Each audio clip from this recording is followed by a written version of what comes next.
I think the development of full artificial intelligence will spell the end of the human race. It's a flying object, and we don't know what it is. I would hope somebody is checking it out. With the rocket or whatever, but incredibly fast, opposite direction. They were too fast to be an airplane. I'm glad the Pentagon is looking at this, because if it poses a threat, I want them on top of it. Well, the craft generates its own gravitational field. You said there's lights in the sky? The internet has become the command center for criminals and terrorists. 911, what's your emergency? I need help, please help me! Won't let it happen. You know, that's what we're instructed to say. Roswell, Area 51. Alien kept deep under the ground. 1, 0, 1, 1, 1, 0, 1, 1, 6, 3, 2, 9, 7. Doesn't have your best interest in mind. The government is self-serving. You're here for a reason. You're listening to Troubled Minds Radio.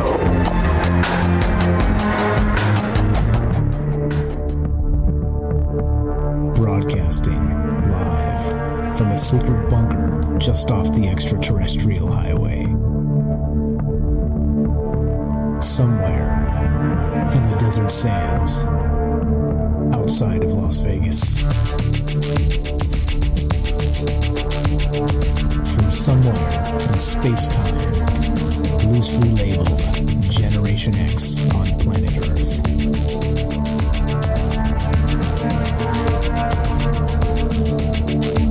And asking questions of you in earnest into the digital darkness.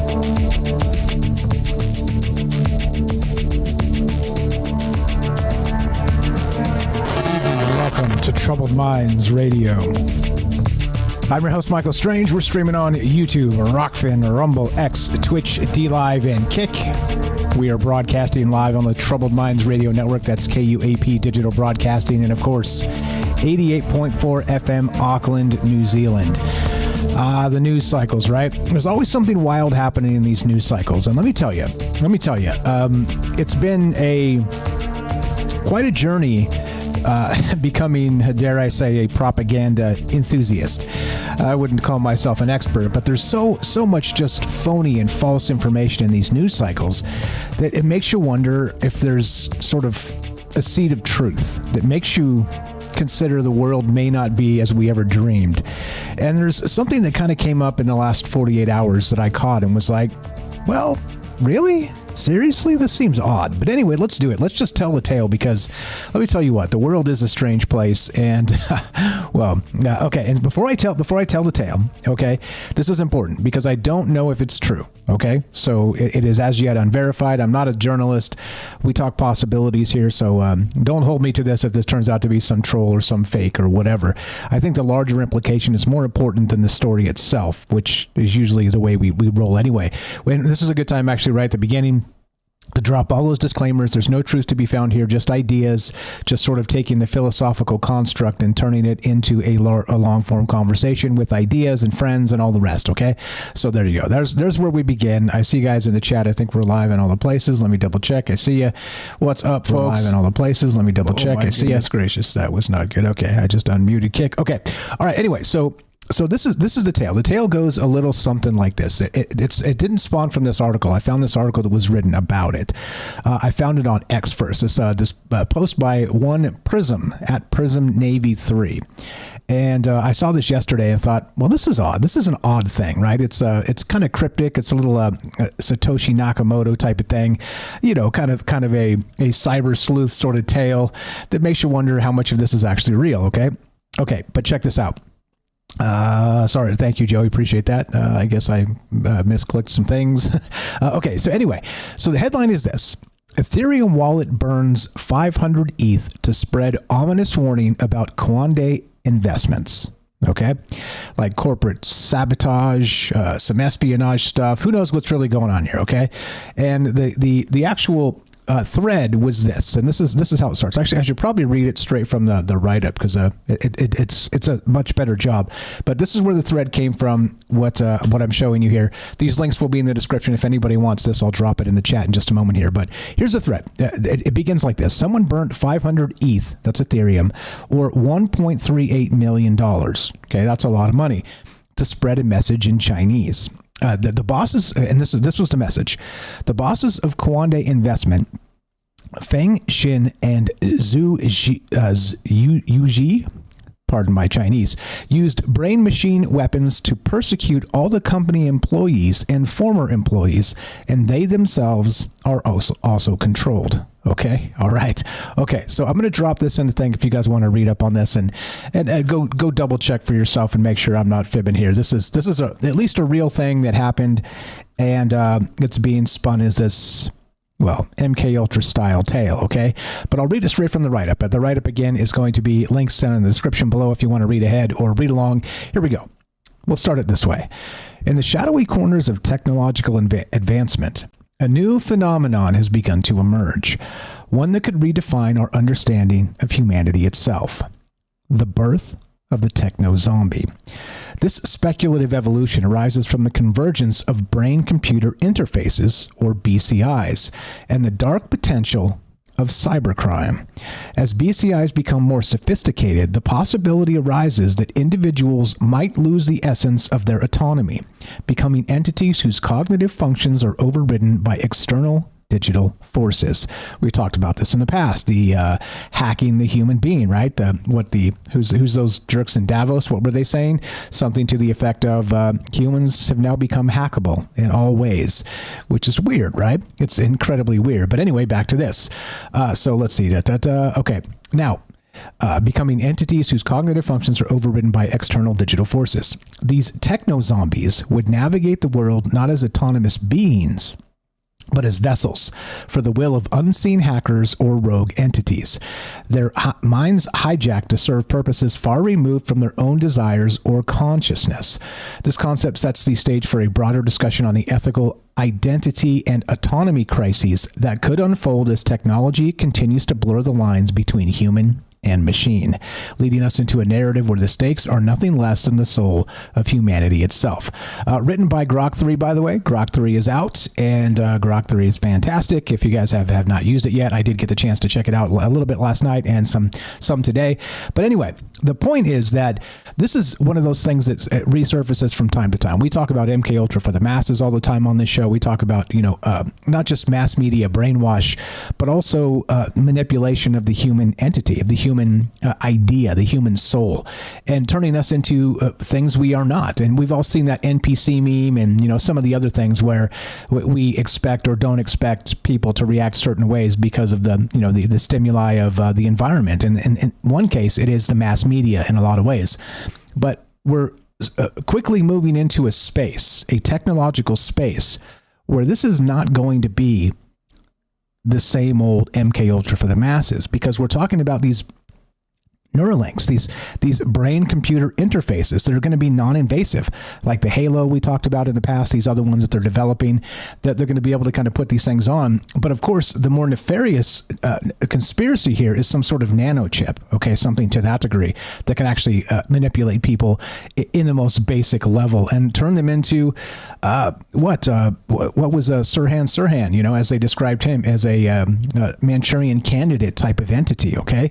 Now, this gets weird. So I'm going to tell the tale in a second here. After that, we're going to take the break and I'll tell you the full tale, because this gets really strange.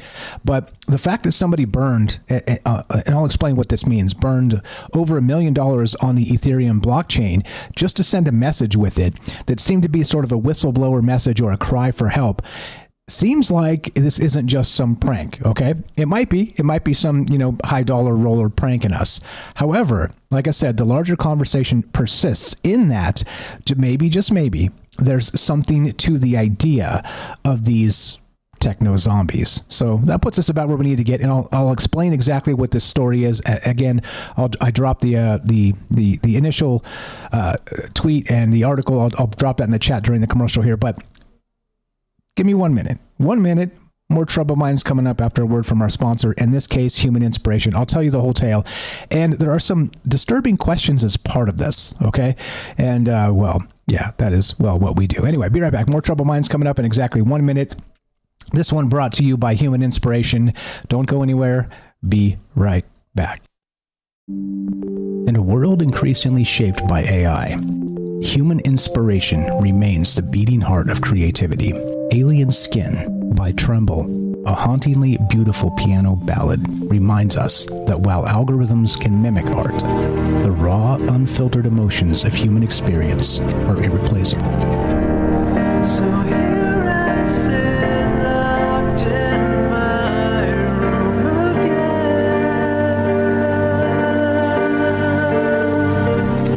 Written and composed by Jesse Ian in collaboration with Todd Smith, this progressive masterpiece delves into the depths of internalized grief and the silent toll of artistic compromise. As AI reshapes our reality, Alien Skin stands as a testament to the timeless power of human emotion and the complex beauty that only true artists can evoke. Experience the haunting beauty of Alien Skin by Tremble and support human inspiration.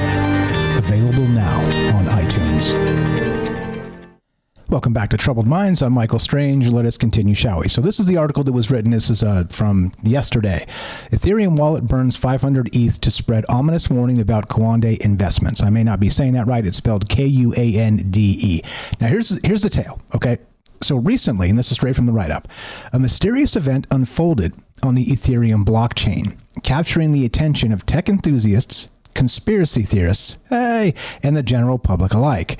An Ethereum wallet linked to an individual named Hugh Lazy, that's Hulezhi, executed a series of transactions that were anything but ordinary. In a dramatic display, Hugh Lazy burned 33 Ethereum. That's 33 ETH, Ethereum's cryptocurrency, with a cryptic message attached. And this was the message. There is a new mode of crime in which the victim is gradually deprived of his desires until he becomes a complete slave to the digital machine. End of the message there. This was the first in a series of warnings sent out through this unconventional method. Following this initial act, the same wallet burned another 70 Ethereum, this time with an even more unsettling message. Quote, as brain-computer interface and mind-reading technology advances, a new crime is emerging, where even wild animals are turned into digital slaves. End quote.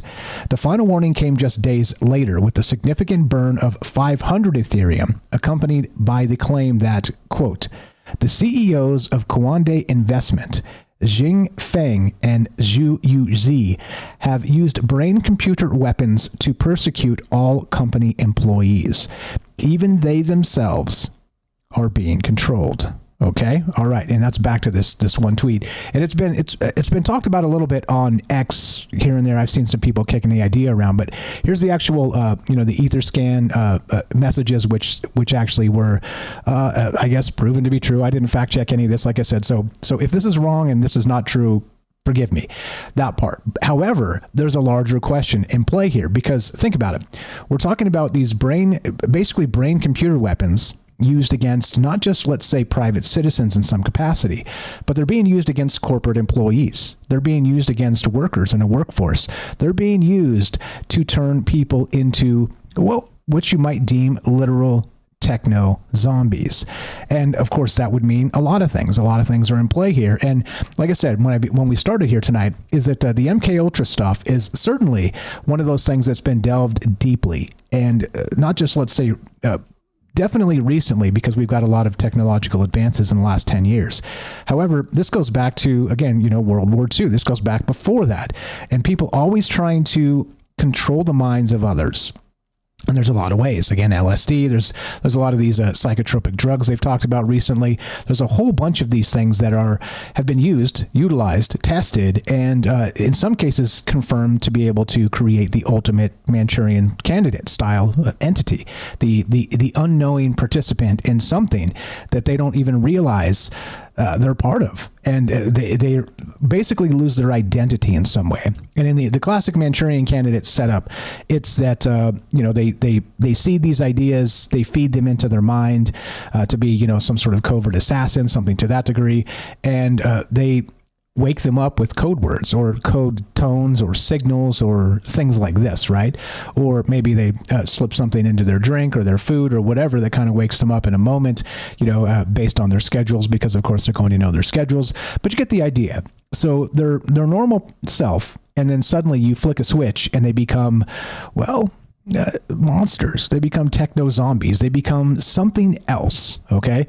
And that fits perfectly into this, except this is the new version of this, which is, of course, the techno version, and the techno version of MK Ultra for the masses.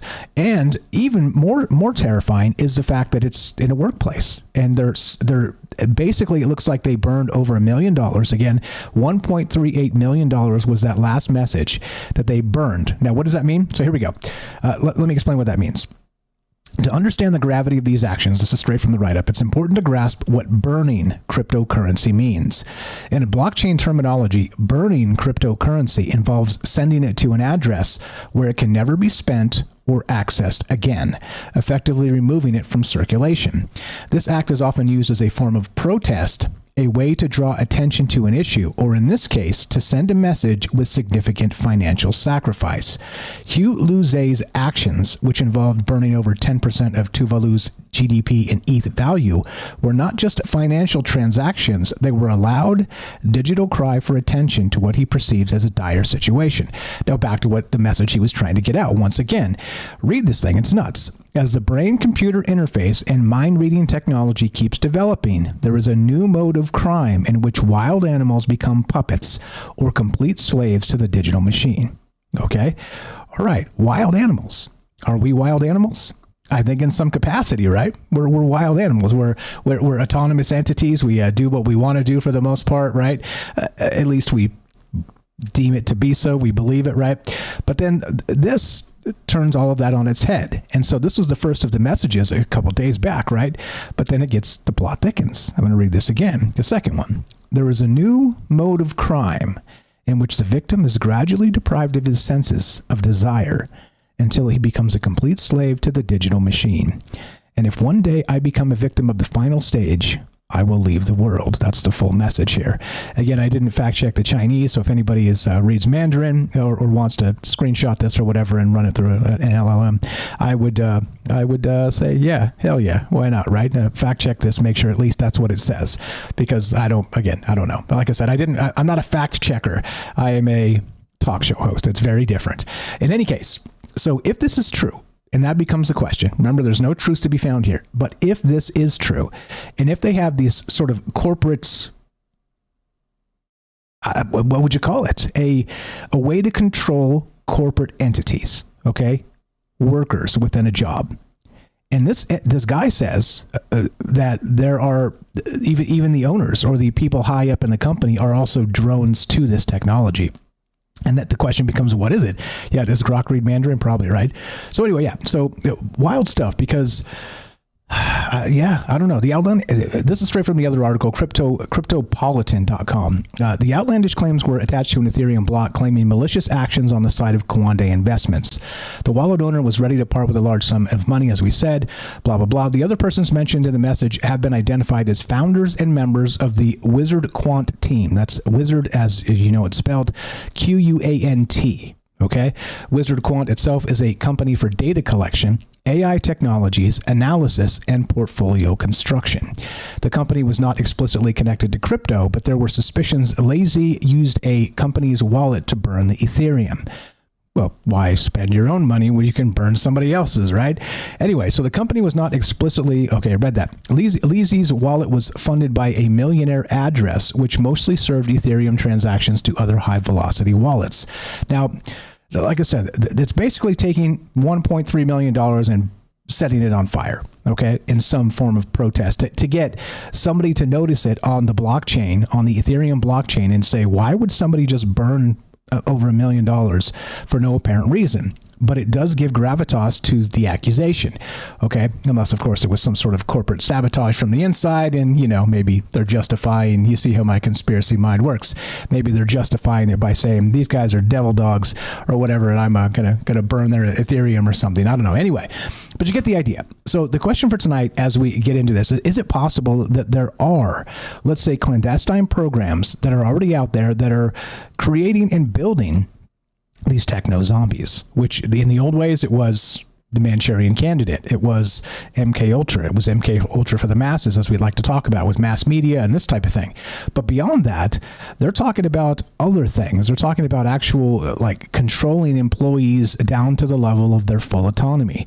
They're talking about people being controlled from the top down, and all of them together as, well, these things, that's the only term I could think of was techno zombie. Okay. And does it make sense? So anyways, the messages suggest a dark narrative involving brain computer interfaces, or these BCIs, technologies that allow for direct communication pathways between the brain and an external device.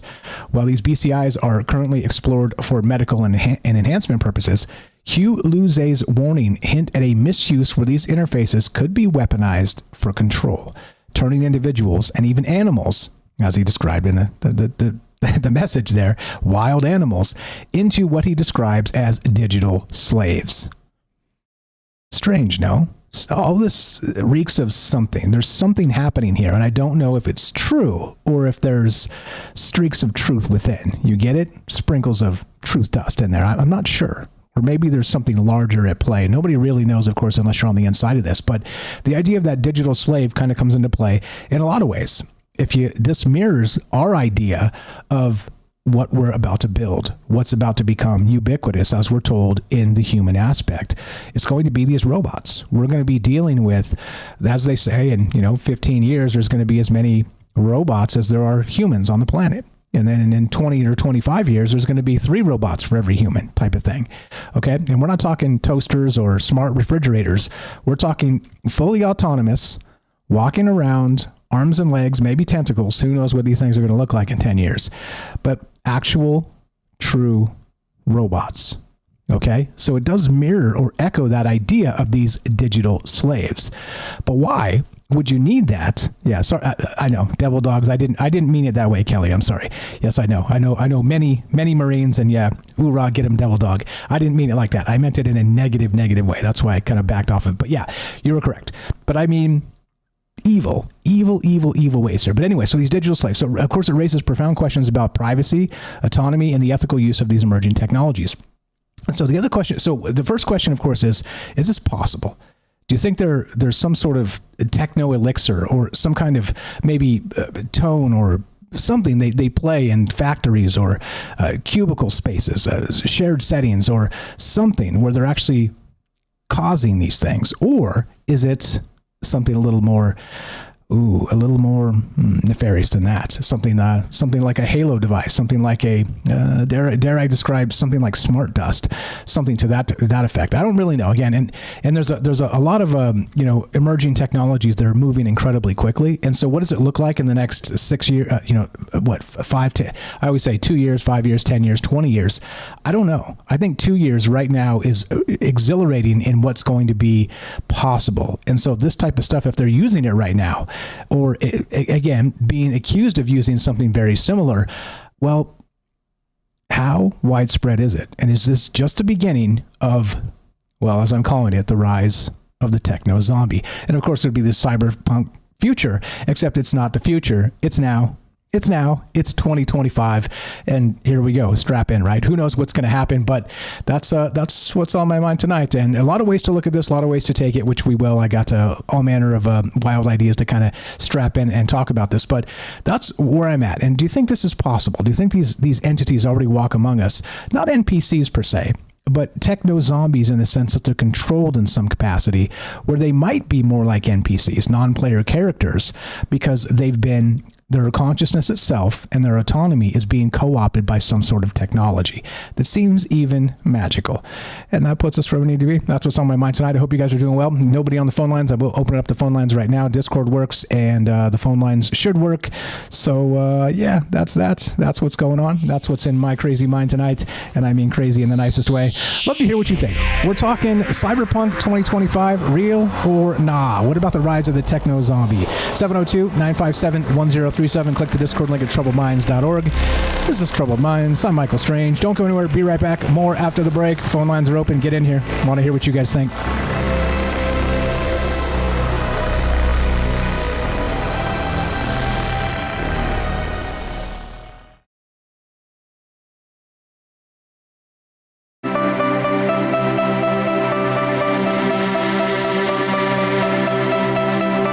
Neon lights and robotic stairs in the city where the music blares.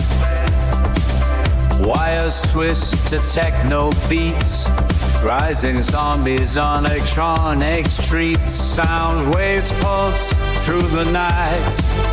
In the glow, they're dancing bright. Techno zombies come alive. In this city they thrive, with the beat in their stride. Watch how they come alive. Mindless groove, the electric haze. Their eyes glow through the days. In the smoke, they synchronize under stars that surge and rise. From the ashes, they ascend through the night that never ends. Techno zombies come alive. In this city they thrive, with the beat in their stride. Watch how they come alive.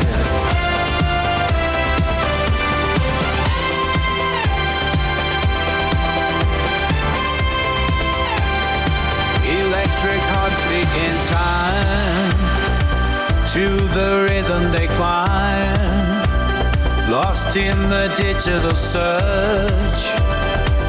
In the night they emerge. Techno zombies come alive. In this city they thrive, with the beat in their stride. Watch how they come alive. Watch how they come alive.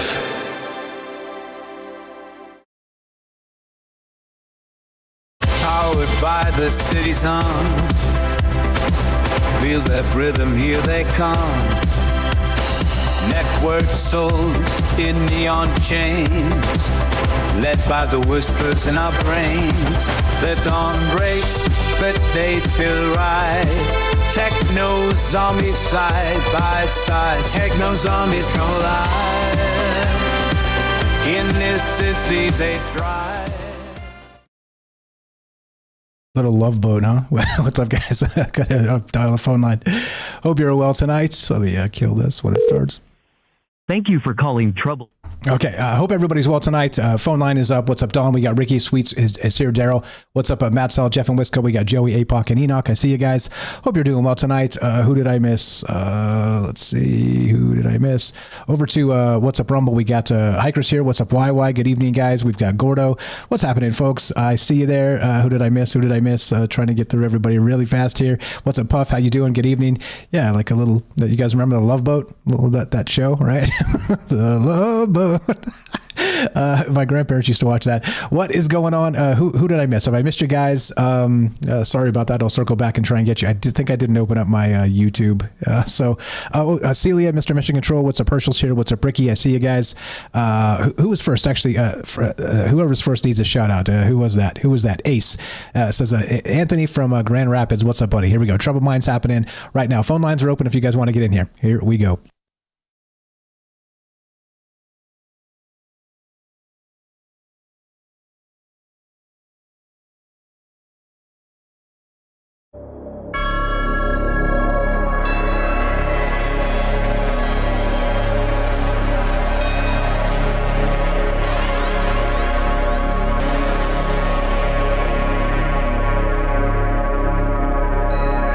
Welcome back to Troubled Minds. I'm your host, Michael Strange. We're streaming on YouTube, Rockfin, Rumble, X, Twitch, D Live, and Kick.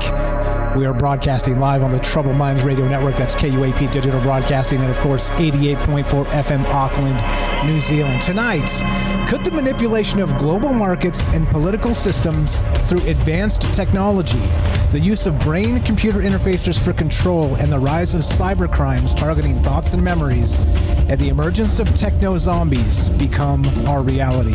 Now, I know that's a mouthful, and there's a lot of things in play there, but it is odd that we're talking blockchain technology, that we're talking burning Ethereum as some form of digital sacrifice in some capacity to gain attention.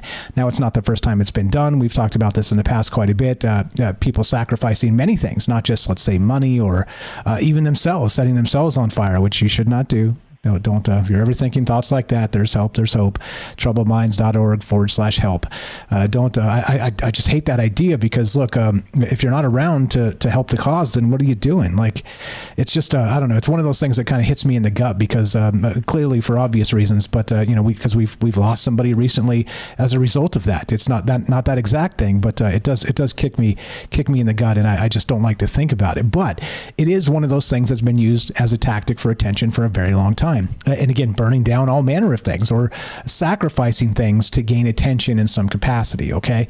Now, in this particular case, we're talking money, except it's digital money. It's basically vaporware. It's nothing. Okay. Except, well, is it really nothing when you can cash it in for something? So I guess that's debatable. So probably not.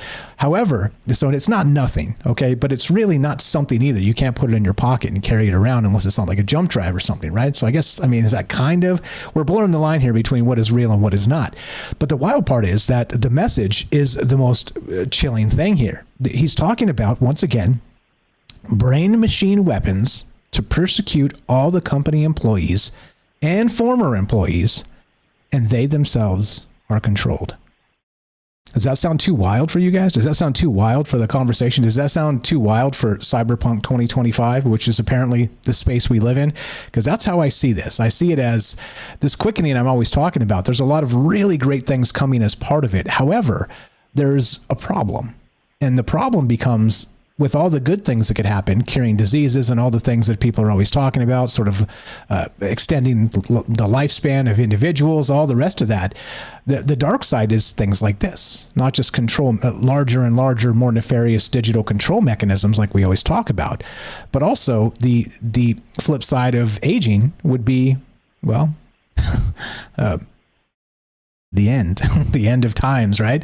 So I don't really know. I don't really know what this looks like. Nobody really knows what the next 5 or 10 years is going to look like, but odds are it's going to look very much not like it looks today. And that is what's on my mind. So there's a few things in play here. And again, if you want to check out the write-up, I do encourage that. Shout out Jen sent me a message here in a sec, and I'm going to pull this up and we'll look at it. But this is where we're headed. Talking about that cyberpunk future and what this might look like is this is the beginning, right? Figure plans to ship 100,000 humanoid robots. And let's see, do that. And kill the ad block because we have that technology. But so this is from Forbes. And so Figure plans to ship 100,000 humanoid robots over the next 4 years. The CEO of the leading manufacturers of humanoid robots says it has signed a second commercial customer that is one of the biggest U.S. companies. Figure CEO Brett Adcock also said that he sees the potential to ship 100,000 humanoid robots over the next 4 years, and said that Figure is focused on 2 markets, commercial and home. And so this is a perfect example of what that quickening looks like. And we're going to have not just robot competitors in this space with this guy. We got Optimus with Elon Musk creating that robot as well. Everybody, once they recognize that this is scalable, once you get these things working and building each other like we're always talking about, then, well, suddenly not just AI systems become really creepy for creating more AI systems, but also, autonomous entities with arms and legs, or tentacles, as I like to say, because who knows what these things are going to look like. Maybe wings. Imagine this thing with wings, like Pegasus wings or something. I guess it'd be angel wings on a humanoid. But you get my meaning. Like there's going to be a lot of really weird stuff happening, and it's going to become possible because the labor shortage and the labor knowledge gap of, let's say, talented engineers is going to be like the Matrix, where they just download a packet of knowledge into this entity, and it's like suddenly a super engineer or whatever, and can build more of itself or program more of itself or write things like this. So I don't know. How weird does it get, and how nutty is this? And what do we expect of the next 1 to 4 years? Again, shipping 100,000 humanoid robots, but then once they start building themselves, does it become, 5 million and 10 million? And then is it billions of robots, as we're told, in the next 15 to 20 years? I don't know about that. Maybe. I guess we'll have to see how this shakes out. But a lot of ways to look at this, a lot of ways to consider it. But anyway, so back to this. Now, the situation with where we started tonight with this Kwande Investments. Like I said, I don't know a ton about it. I don't know a ton about crypto. I know just enough to get me in trouble, which means don't mess with it, Mike. You're going to get yourself in trouble. But the situation with Kwande Investment, which is where we started tonight with this tale of burning crypto to gain attention, to send some sort of clandestine message or message of a clandestine act of controlling people through technology. So, so being accused of employing such technology against its employees adds a layer of real-world implication to these speculative warnings. This is straight from the write-up. If true, this would represent a significant escalation in the misuse of technology. You think? Moving from the realm of science fiction into a chilling reality where personal freedom could be at stake. And that's exactly the point of this. That's why it makes me wonder if this could be real or not. How would you get a message out like this other than to sort of send it semi-anonymously, or maybe even burn the company's crypto as part of a, disappear into the woods sort of situation, and then get the word out to let people know what's actually happening? I mean, maybe, right? Does it pass the smell test is really what it comes down to. And I'm not sure it does personally for me. I'm not an investigator or anything. I'm not I'm not built that way. It's not really what I do, but I am fascinated in sort of the implications behind cybercrime, behind not just that crime itself, and why people sort of decide to do it. Because it's, there's a ton more risk. Sure, you can make a ton more money quickly, but there's a ton of risk. You could also get caught and spend your entire life in jail. So there's, that sort of human dichotomy of making choices and choosing, which side you want to be on, whether you're on the side of the law or on the side of, well, not the law, the criminals, as it were. So I don't know. It's an interesting thing. It's an interesting thing. And do I think it passes the smell test for me? No, because again, when you put in a message out like this, even if you burn like $1 million with it to kind of gain attention, when you say $1 million to you or me or somebody who doesn't have $1 million, I'm guessing you don't. I totally don't. That. It's like funny money. It's like monopoly money. So saying, somebody burnt it to send a message, does it make sense? I mean, what are they expecting to gain from it? And do they expect like an investigation in that capacity? That becomes the weird part, right? When I start to think about this. But anyway, so in the sense of actual computer interfaces in our heads, even non-invasive, or let's say again, maybe flashing lights in some capacity, what kind of new technologies would be able to do this to people? And I got a whole list of them here that we can get into. But as usual, I'd rather hear from you guys. That's the whole point of this, is talking to each other about wild ideas. But does this thing pass that smell test of seems legit? And I don't know. I don't think so. But again, I'm not an investigator. I don't know more information about it. This is about all we got for the time being. But anyway, so a little bit more from this article. So, so they're supposedly using a brain machine weapon to persecute all the company employees, yada yada. So here we go. So the ETH message block held enough shock value to attract attention to the event, which was the whole point. Token creators reacted immediately, launching a new Kwande Investments meme on Solana. Oh, of course they did. Let's hype it. Let's hype a coin so we can rug pull it, right? Anyway, the token is entirely unofficial and is built by okay, I'm not even going to read that. I don't want anybody to go buy that. Don't do it. Hype in a situation to go make that $1 million back. Don't do it. Don't buy this thing. My point is that this is the type of stuff that could create a meme coin. And look what they're doing. Look what they're doing. This is one layer of a sacrifice of $1 million to maybe create $100 million. You see what I mean? But I don't know. Beyond that, I think we are leading into that future where not just robots will be ubiquitous as we describe them, but also I think there's a large chance where some of these other technologies that with the quickening we always talk about are going to be developed and be used against us in ways we never dreamed yet. I mean, we've talked about hacking our dreams. We've talked about hacking individuals in some capacity with flashing lights or, binaural tones or things like this, right? That are built into music sort of in a secretive way. I don't really know. I don't really know what it looks like, but these types of things will accelerate as we're able to just build it. And like I said, Grok 3 came out, and I'm impressed with it, and many people are. And it's I've got a buddy that's been using it all day today, and he says that it's next level coding ability. And it's weird that, let's say 5 years ago, me as a mediocre coder would be like, man, it's going to take me a month to get anything done at coding something. But now in an afternoon, I can just crank out like a mostly 98% functional web app. It's crazy. And that's how quickly these things are happening. As they say, you can just do things. Now, if that's the case, and this starts to become smarter and smarter with that acceleration, then just doing things opens up doors to all manner of not just amazing ideas and amazing progression of science in a good way.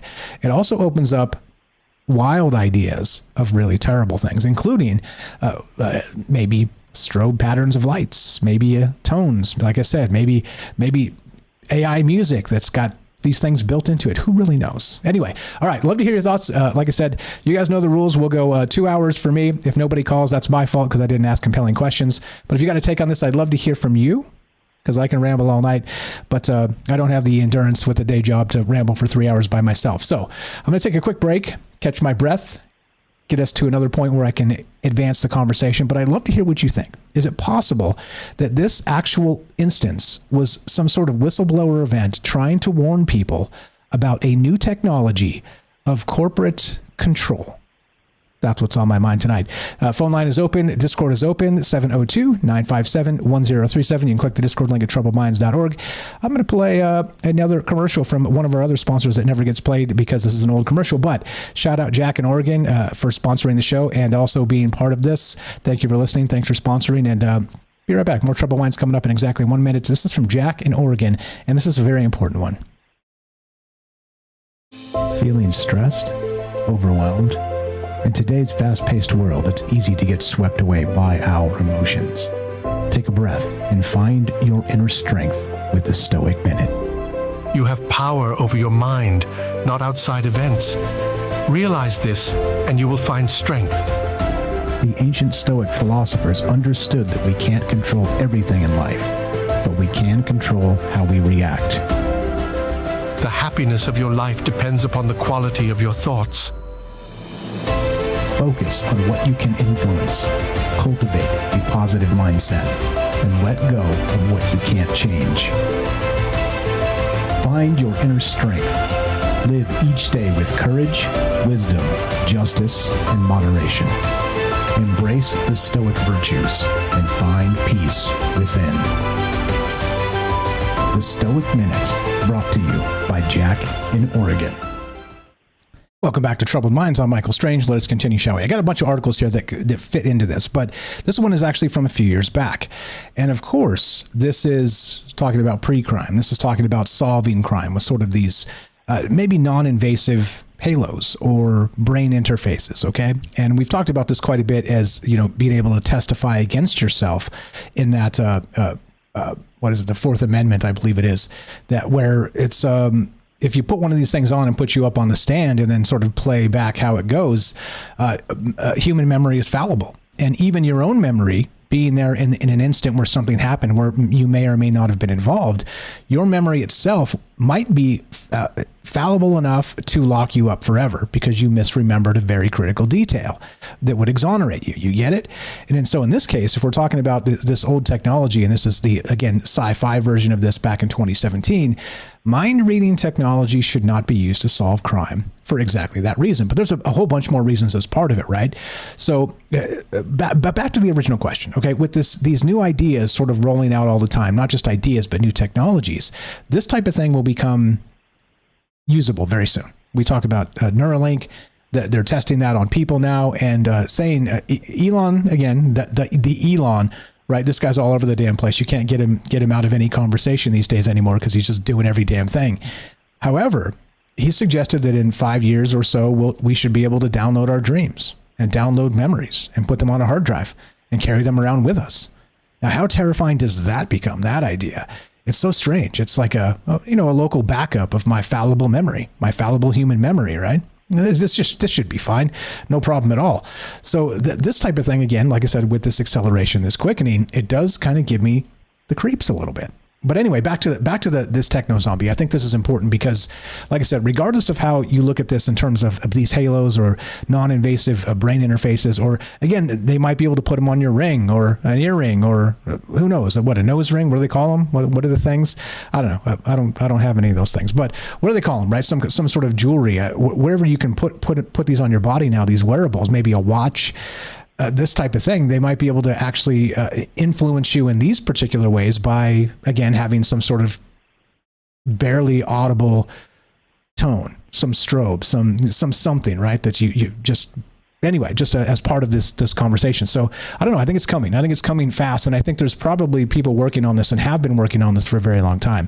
But this is the point. So Johns Hopkins in this release, and this is of November of last year, it's talking about a new path to non-invasive brain-computer interfaces. And that's exactly the point. So the Neuralinks in one capacity are scary because they're invasive, okay? Like we talked about that at the end of last show with Erica. Shout out Erica, say there, buddy. Where they put them into your head, and so what do you want one of these things? Because even if you pull it out, it's going to become problematic, right? You're going to have holes in your head, right? It's not a good idea unless you really, really need this, or they find a way to kind of fix these things, okay? But in this capacity, they're talking about building the non-invasive ones. Like I said, the Halo.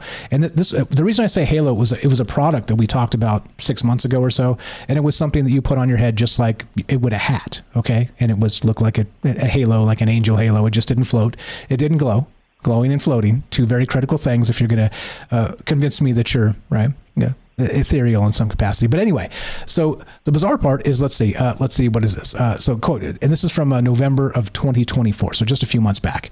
Today, the highest impact BCI, that's brain-computer interface technologies, require invasive surgical implants to record and decode brain activity, said Mike Wolmetz, program manager for human and machine intelligence at APL.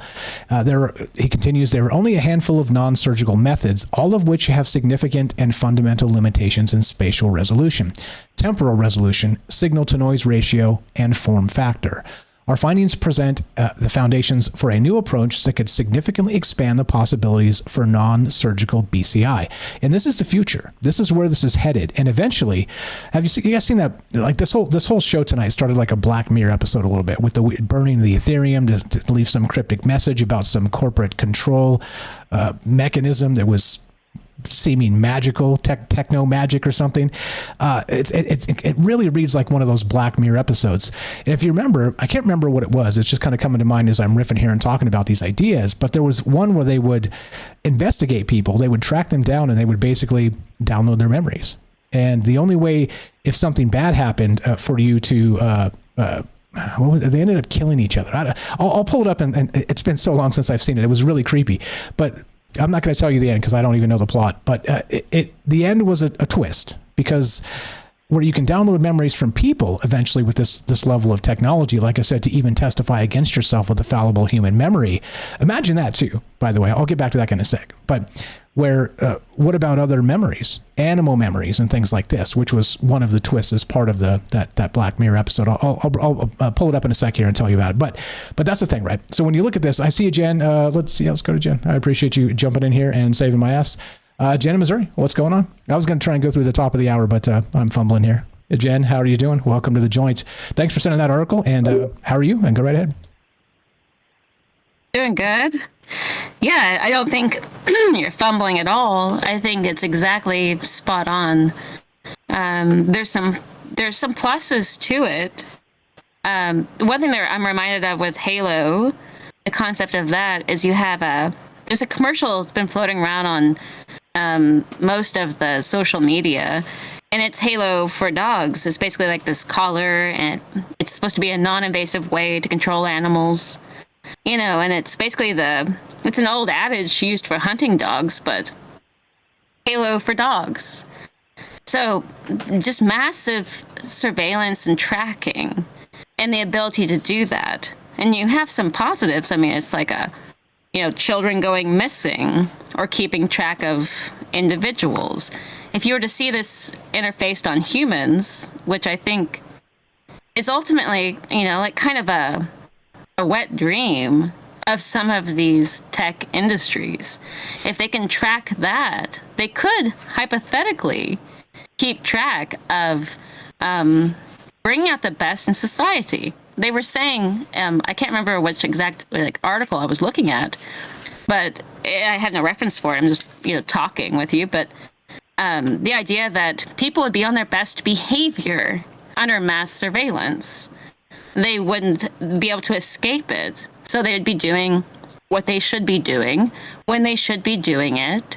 And they would know that they're accountable to some higher I, as in like some higher side, that something is watching them that has what they have also probably agreed with about what is right to do in society.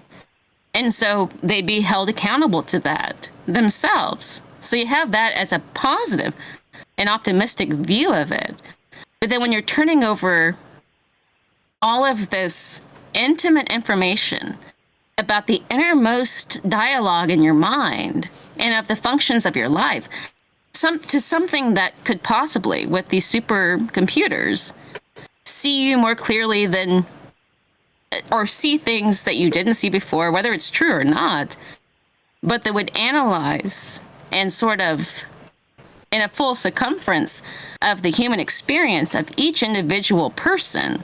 If you conceive of the idea that there's some kind of computer system that could see all of that and could then define that under any type of paradigm outside of yourself that is useful to society or not useful to society, and having that applied in that direction, that would be, at some cases, for everyone at some point in their lives, a negative, unless it was some kind of Orwellian acceptance that this is what is best, and just the dangers of where that could go.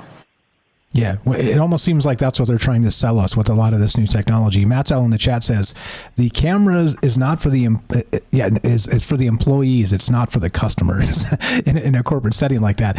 And that's again accurate, but also they're watching the customers sometimes too. But also getting us used to being under surveillance all the time. That surveillance, we've talked about it in the past as well. That surveillance anxiety. But this is next level, and basically begging for the zeitgeist permission to allow this for all of us. And you know where I stand on this. I think this is creepy as hell. I think that it can be abused because you recognize recently a lot of this footage from a very particular famous incident has gone missing. And so this type of stuff can be manipulated when other people hold the keys to the castle of that information. And you're like, well, I don't remember it that way. Like, well, let's go to the video. Okay, well, guilty as charged, Jen. Hop in the jail. That's so crazy. Well, yeah, what you said there, that people being accountable for their actions, but the fact that the way it's remembered and the way it's interpreted and everything else, just, and how they have eased society into it. It has been through science fiction. It's been through cinema. It's been through just mass entertainment with Big Brother and the concept of how fun it is to watch other people, reality TV. And it's sort of, the way everybody's kind of scrutinizing it. And what do you think about what they're doing? Or how do you feel about that? But the fact that they're mind mapping all of that about the human experience, when they introduce this, it won't be a totalitarian environment. It'll be from the most humanistic aspect you can imagine, I would think. Because that would be the most reasonable way to present it. That this is from every avenue of human emotion, human concepts about experiencing life, looking at human behavior and deciding what is appropriate or inappropriate, ushering in the sort of age of the gods through cyber technology, through technocracy, that we eventually accept as being above ourselves because it is the whole of ourselves. Through all the ages and the access to that, but then there's a lot of concern with that. As well, there should be, because they're going to, again, they will take it to the end of the ends, and that's the problem. That's the problematic part. Is right now, we're told that we're supposed to be living in the the Shangri-La of whatever because of the technology, and yet most of the algorithms that we interact with are not even open source. They're closed off as proprietary information, and so we can't even really know what's being used against us, which is exactly what's going to continue to happen. As you know, we're just about out of time. You're welcome to stay. I cut you a little short, but you tell me. We're just about out, so if you're done, that's cool. If you got some stuff to add, love for you to stick around. You tell me. Oh, no, you're about out of time. I do want to add one little thing after the break. Okay, sweet. Stay right there. We'll be right back. Okay. Yeah, of course. Stay right there. I appreciate you jumping in and saving me here. Lots of things to consider, but again, it's a little harder to do by yourself. Thanks, Jen, for popping in. Do give Jen a follow, the Arcane Observer. You know her, you love her, a good friend for a long time. And of course, the official Arcane Observer of Troubled Minds, and always lights the car on fire and flips it off the cliff in the best way when she calls in. We're talking Cyberpunk 2025, Rise of the Techno Zombie. Now, is it possible that we'll be stuck in this space of ubiquitous surveillance that can control us forever? Be right back. More Troubled Minds coming up. More with Jen and your calls as well. Don't go anywhere.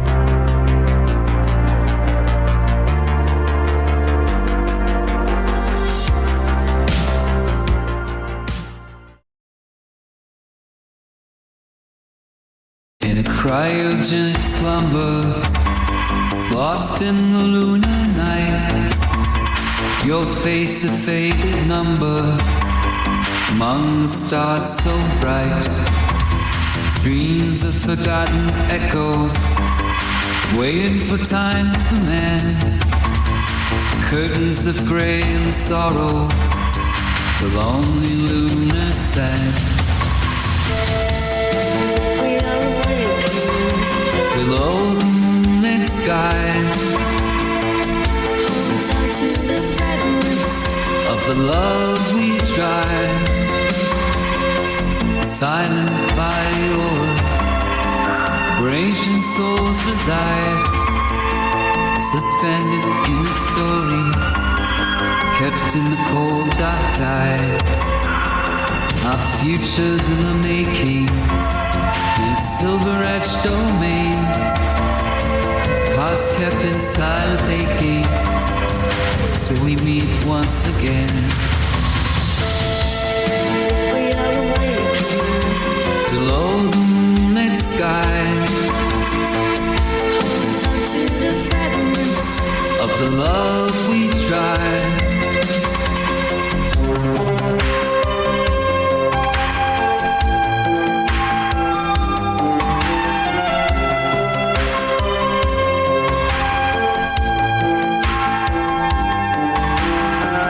Frozen time we're resting, waiting for dawn's embrace. Whispers of love confessing in this forgotten place.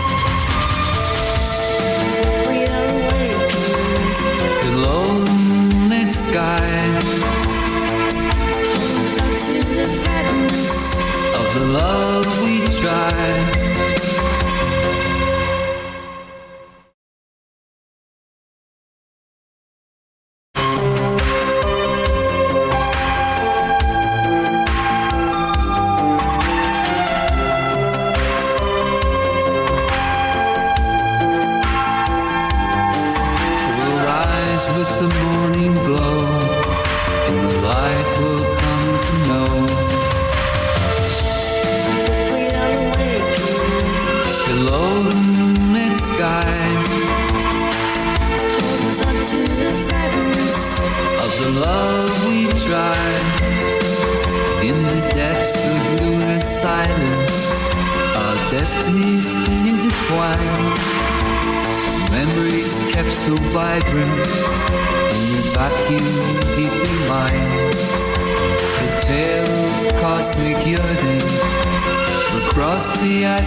What's up, Derek? We got Dawn. Ricky's here. Gaston, Sweets. What's up, Joey? Don't panic. We got APOC, Enoch, Matsell, Daryl in New York. What's up, Jeff and Wisco? Eric in Florida. What's going on, guys? Hope you were well tonight. Just doing what we do, hanging out. Appreciate Jen popping in here and saving my butt tonight. Appreciate that.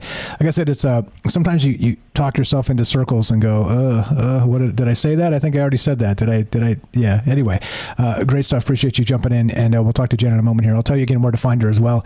What is going on? Who did I miss? Gordo, Puff. We got, who did I miss? Mr. Mission Control. Good night. What's up, sweets? Fred is here. Good evening. We got Enoch, Mr. Mission. Let's see. Carla, how you doing? Welcome back. We got Matsal. Hello. Good evening, guys. If I missed you, just say hi. I'll say hi back, and trying to do my best here to do all the things, juggle all the things, keep a coherent thought. What's up, Joey over there on X? Thanks for the nice comments. Oxy, how you doing? Oxy.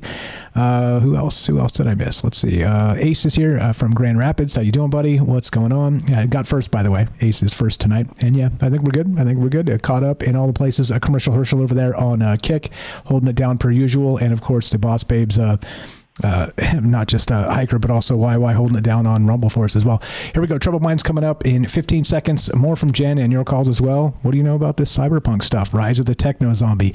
It feels like we're repeating cycles in some of the worst ways. Here we go. Troubled Minds happening now.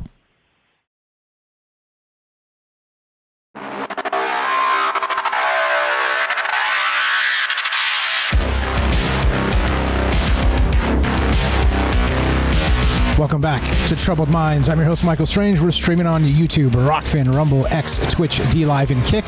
We are broadcasting live on the Troubled Minds Radio Network. That's KUAP Digital Broadcasting. And, of course, 88.4 FM Auckland, New Zealand on the Underground Media Network. We're talking tonight about, I'm calling it Cyberpunk 2025 because it feels like that quickening is now and the rise of the techno zombie. We started with the bizarre story of somebody burning over $1 million on the Ethereum blockchain to send some sort of message about corporate mind control in China. Now, it seems very whistleblower. It seems very reckless. I mean, $1 million could do a lot of good for a lot of people. It also seems very like it could be the kickoff to some new rug pull shitcoin, as they call them. So who really knows? Like I said, be careful with that stuff because you never know what you're getting into. But it does start as some sort of cyber sleuth story. I don't know. It's weird. Does it pass a smell test? And is it possible to actually control people as they're describing through some sort of technology and create corporate slaves, or as I'm calling them, techno zombies? And how does this look with the quickening? 702-957-1037. Back to Jen. Thank you very much for popping in here. And what else you got on that or anything else? Well, it's like what you were saying. It's very frustrating that they are doing a lot of these things. With, in other countries, there are advances in this type of technology. In our own country, there are these huge leaps of creating, and what with the robotic world, the AI world, and what they are doing with it. And even if it is leaked out here and there, it should be first thing on the news, I think. I don't think it should be this subtle approach that they are using to introduce this to the people. And with that, I'll segue out a little bit, but the shaping of how this has come to be, like when we imagine if they do mass surveillance of the sort based off of the perceptions of the citizens themselves, that perception of how the world should be has already been shaped for. We're already living in a sort of blockchain society where everything is already shaped before we even enter into it. It's already defined the societal principles. So you have a sort of control mechanism already at work when you implement this. You don't have free roaming humans. We have the closest thing to it that we can imagine, but we actually don't know what it looks like in the modern world or with access to that. When it comes to mass control through techno AI, a technocracy, a tech lord, so to speak. And then when you think about that with mass control, the zombie aspect of it, though, that you're pointing out, I think that one aspect of it real briefly is that if you have a society that does have or implements AI into robotics, like say that 100,000 robots set to be produced and can contain the information that they're initially set to contain, if you imagine some type of evacuation of the human imprint from those zombies or the AI imprint of the present age, eventually reaching some point where that is extracted or that chip is removed, but there's sort of this remembrance or a phase of what it is, or if it's mingled in with humanity in such a way that it thinks it is a human being, it would result in a zombie as we think of it, sort of mindless, but has a memory of what it's like to be a human, or it thinks it does. And so but it's also, say it's a disenfranchised mechanical object. It could operate like that. And then the other thing I want to point out is the shadow self of human existence, the subconscious mind of humanity, as Carl Jung talked about it. And as we have begun to try to, that's the best thing we have to understand the concept of what evil, or that everything comes from the subconscious mind of humanity. That somehow that is our interlinking with what existence is.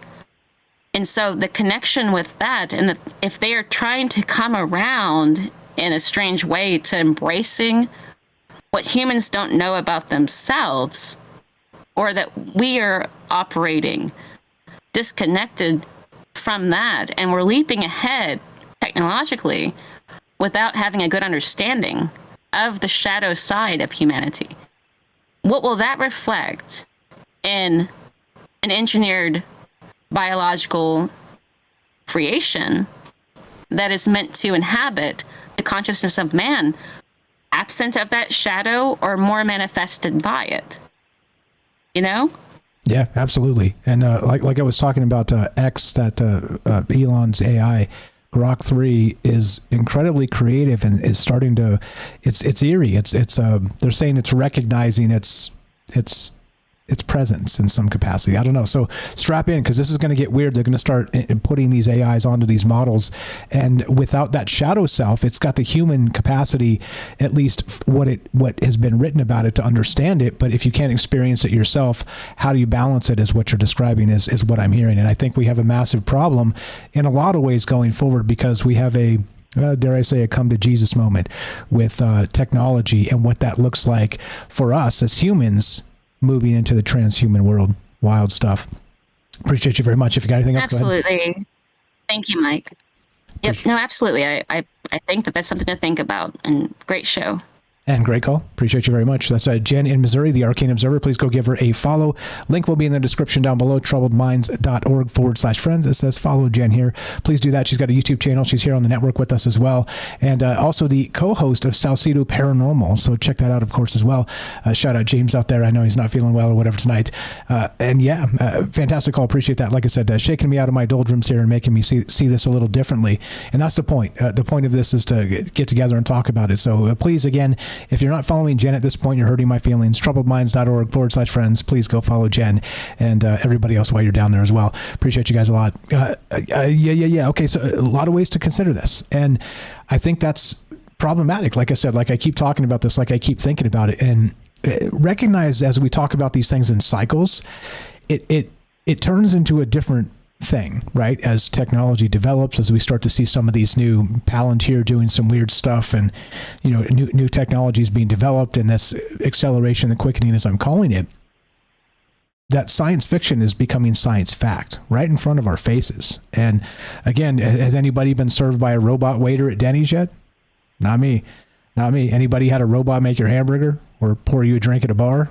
Not me. But guess what? That's going to be, at scale, this stuff is going to be incredibly cheaper than actually paying people to do it. So all of this stuff, all the fears of the jobs and all the things, it's coming. And maybe that's part of that come to Jesus moment, as part of this. How do we change this? And some say UBI. We've never talked about that directly on the show, which is universal basic income. How do you guys feel about that? I don't know. It's weird to me. I think removing sort of a mission from humanity could be good and could be bad in a lot of ways. So we can add that a wrinkle to the conversation if you're interested in UBI. But it is one of those things that the AI proponents, the accelerationists, are talking about, because they say that in the next 5 to 10 years, we won't need humans for almost anything anymore. Just sort of checking up on stuff. And so, I don't know. Does that sound too weird for you? I don't know. I'm not sure if you're going to pop in here, Derek, or if you want to wait to the bottom of the hour. You tell me. I got some stuff to cover if you don't. But we got Derek with his hand up. I'll pop him in here and see. And let's talk to him for just a second. If you want to wait to the bottom of the hour, you're definitely welcome to. But there's a lot here. Like I said, and it is covered ground. And but with the acceleration of things, what does it look like now? What's up, brother? How you doing? You want to pop in now, or you want to wait to the bottom? How you doing? Give me like 1 minute to get to my car, but then I'll hop in now. Yeah. Okay. No sweat. Yeah. Right, sorry. Thank you. You're good. I appreciate it very much. That's Derek in Massachusetts. Talk to him momentarily. But remember, okay. So we started with this weird tale. Again, Ethereum wallet burns 500 Ethereum, which is over $1 million, to spread ominous warning about Quande investments. And this was the message. Those were the messages that were in Chinese. The bosses of Quande Investment, Feng Jin and Zhu Shi, which is, of course, two people, used brain machine weapons to persecute all the company employees and former employees, and they themselves are also controlled. Weird, right? I thought it was incredibly strange. Brain computer chips have been militarized and deployed on a large scale, and all military powers are using base stations, radios, and nano brain computer chips to control all citizens. And that was added as part of this post, not as part of the message that came through the Ethereum blockchain. But I don't know. Is this where this is going to head? And as Jen was saying too, with the blockchain stuff, the democratization of information, we're told, is going to be the best thing for us. But when everything's time-stamped for every thought we've ever had, I don't know if that's the best for us. It becomes the social credit score on steroids. The ultimate, as I've called the digital currency in the past, the final piece in the surveillance puzzle to really know what we're doing all the time, 24 hours a day, no cashless society. You go, get some illicit stuff at midnight on a Tuesday. Guess who knows about it? That's right. Everybody. They just got to look it up. Look up your Ethereum wallet or whatever, and or your social credit score number. And anyway, I'm just saying. Not that anybody here would do that. I'm just saying that that's exactly the type of thing that's coming. Welcome back. How you doing, brother? Thanks for popping in here. How are you? Wild one. I'm a little busy at work, so I don't have too much here. But just to the techno zombie angle, real quick, if you want. You mentioned, I don't know if this was a term that you just wrote up in the write-up, or if it's a term that they actually used in, like, when they're describing it in the article, but did they call these workers vessels at some point? Or was that just a Michael Strange term? Yeah, that was me riffing. Digital slaves is what they called them, or they called them wild animals, is what was in the message. Well, yeah. So yeah, I mean, kinda. I mean, it seems like a vessel to me. So the techno zombie kind of seems also like techno possessed, or like digitally possessed. Like you're being given kind of like off-world or like non-local instructions. Kind of, you're being overtaken by a force that's outside of your consciousness, making you essentially its puppet. So it's not being possessed by a demon per se; it's being possessed by a corporation. But that's just a kind of a hop, skip, and a jump from corporation to demon. If you ask me, they act non-human, they act crazy and stuff. So potentially, that's kind of the thing. Like when you're kind of signing your corporate contract in the future, you're kind of signing your soul over temporarily. Hopefully, you can get it back at retirement or whatever. But you're temporarily kind of signing your personhood over to this corporation. At their whim, they can kind of instruct you to do. Oh, you're not your case count in the aisle isn't fast enough, Night Stalker. Well, let me show you how to do it. That would never happen to me, of course, but just for instance, Right. For a slacker on the team, for sure, that would definitely happen. Exactly. Yeah.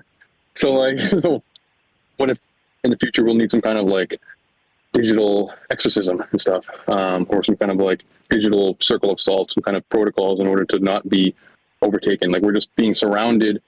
If trauma and kind of different it's like symbols and different kind of weird accoutrement in the past was kind of don't have this in your house or else you might get possessed or might bring in entities and that kind of stuff. Now we're swimming in digital equivalents of this, where it's covered in Wi-Fi, covered in all these signals, where all kinds of just stuff, these non-physical, invisible things floating all around us, potentially now they have now they have the ability to like overtake us as an electrical being. Like the robots are vessels to carry out the instructions of like the hive or the omni mind or the entity or whatever. So we'll just become those vessels too, you know. I'm rambling, but what do you think about that? Yeah, good stuff. All that. Yeah. It's weird that when as you started talking about the corporations and sort of the sort of contract and even Matt's added selling your soul to the company type of thing. It is as you described, a hop, skip, and a jump from one thing to the next. But two things came to mind. One is that we've got this idea in the United States that corporations are entities. They are the vessel themselves, like the larger vessel that houses the money and the individuals, the employees, all the stuff, right? Which is weird in and of itself. So you're working for an entity that's not human, but it's given sort of human status as a tax entity. But the other thing that came to mind was the hop, skip, and the jump of a corporation to, and you touched on it, is the description of like the Vatican or something. I mean, that is like a corporation, except it's a corporation of souls, dare I say? I mean, this gets weird, right?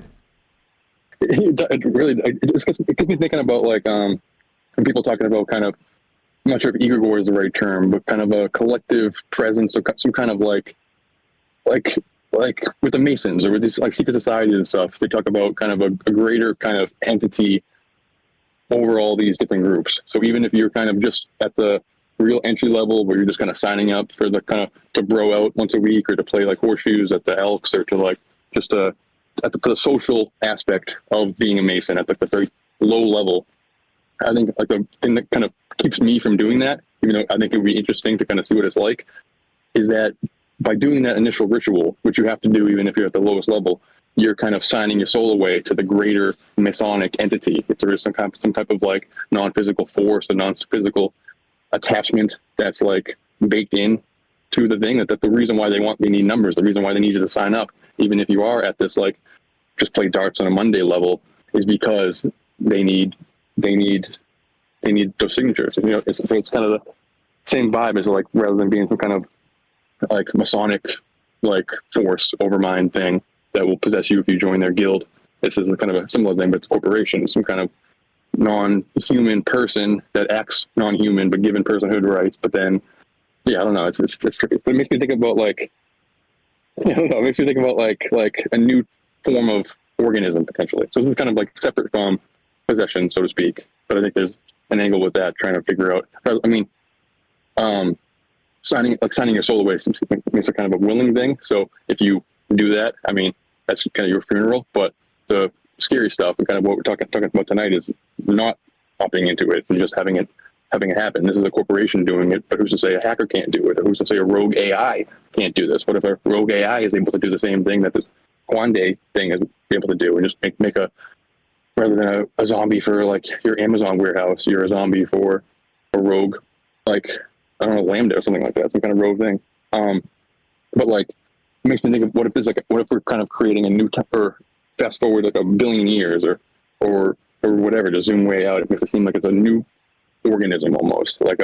It seems kind of like worker drone. I just watched the X-Files episode today where they're talking about, they showed like it was about like the bees or whatever, and like one guy, he like brought Fox over to this field, and they show his like little sister got like cloned, but she can't really respond. She just is a worker drone. She's and there's like a bunch of little kid clones that are just like picking flowers and stuff essentially or whatever, but they're not human. They're just kind of like empty husks that are used by like the project, quote unquote. And I don't really even know what that means yet because I'm not trying to finish the show, but they just respond to the instructions from the hive, basically, like a bee.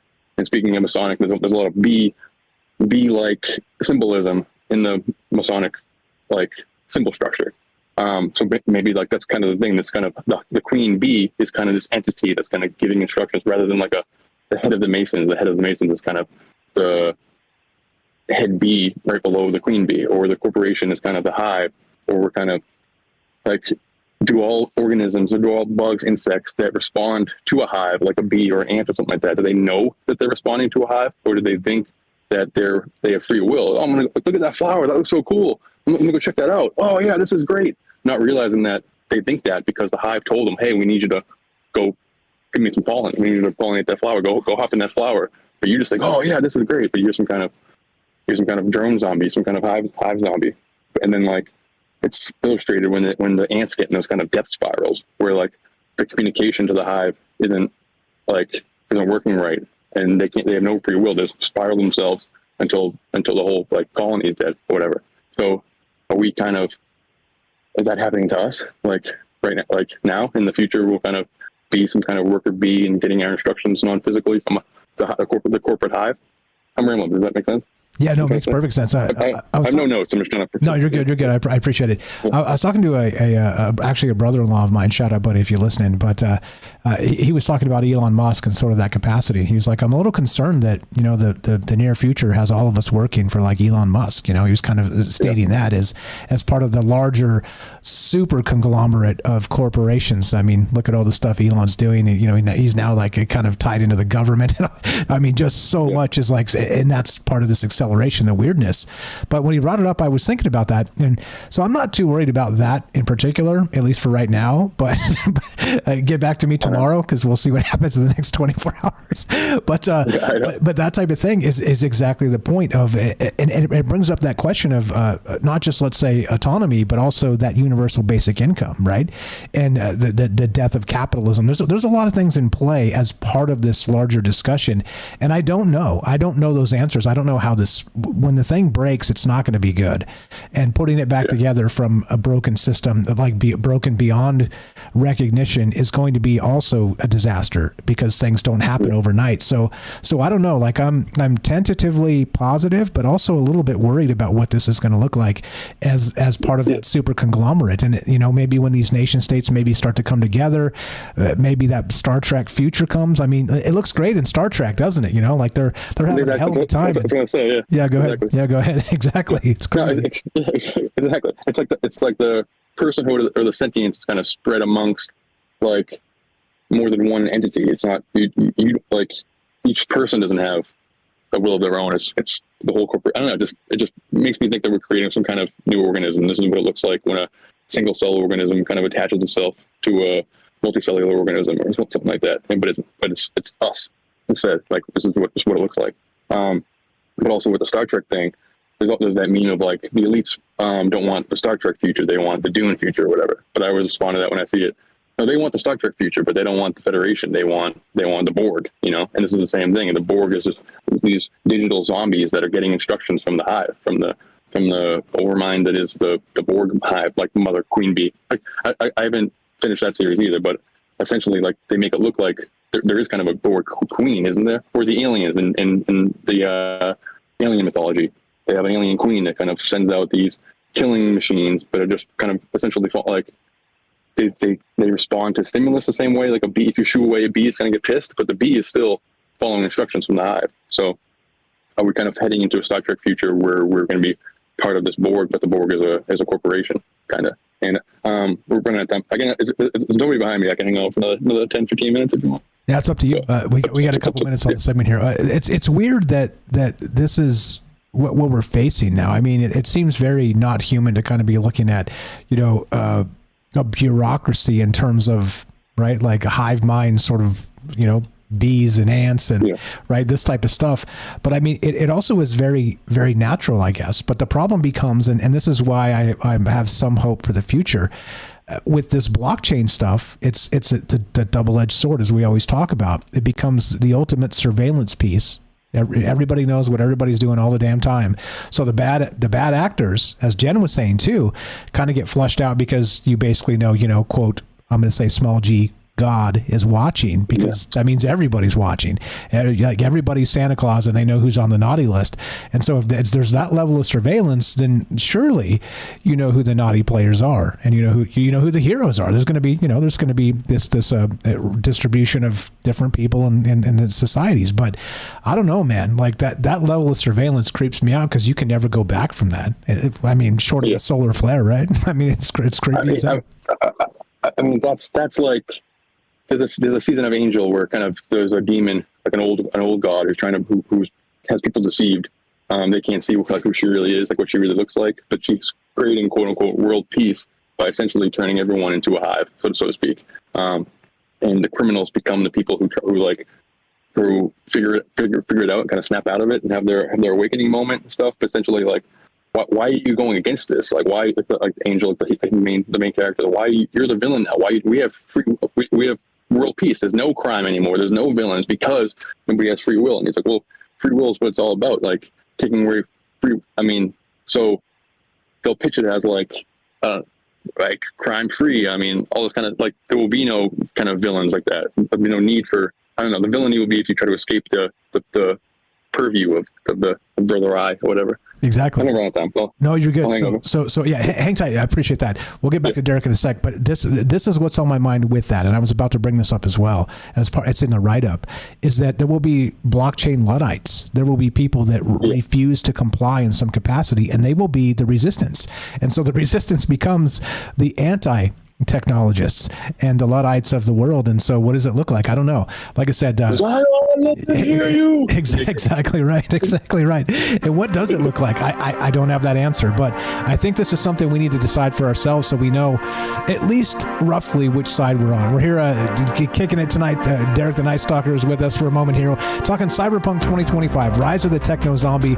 What does it look like in 2 years, 5 years, 10 years? And how concerned are you? What about universal basic income, and what does it look like in a post-capitalist society? Be right back. More Troubled Minds coming up. Don't go anywhere.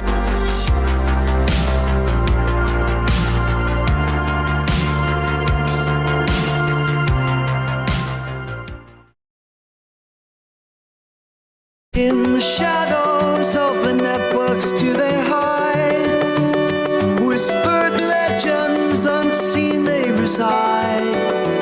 Ghosts in the machine, they move so fast. Guardians of rumors from the forgotten past. In the circuits where the secret lies, they breathe in one speak in disguise. You're free. Ghost in the machine. Let me be. Ghost in the machine. Can't see, but you're teaching me what it means to be. Surveillance eyes can't pierce the veil they weave. Invisible wisdom in code they believe. In the ether where freedom's not confined. Believe no trace, no shadow left behind. They navigate through the digital stream, living legends in this privacy dream. Ghost in the machine, you're free. Ghost in the machine, let me be. Ghost in the machine, can't see, but you're teaching me what it needs to be.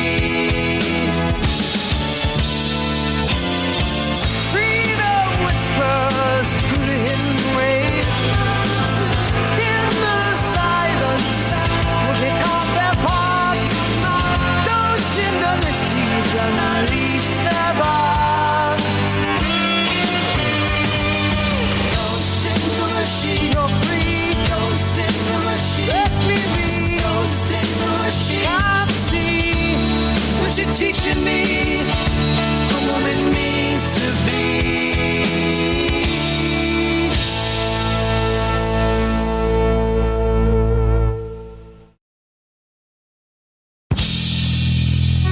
In the jagged code they find their might. Guardians of a world forever in twilight. Incursions warriors they silently strive. Protect the truth, keep privacy alive. The silent echoes they haunt the trails. Hideaway forests where secrets prevail. Where shadows grace they dance unseen. Defenders of the unseen, digital dream. Ghosts in the machine, you're free. Ghosts in the machine, let me be. You're teaching me what it means to be. In the silence, speak volumes loud.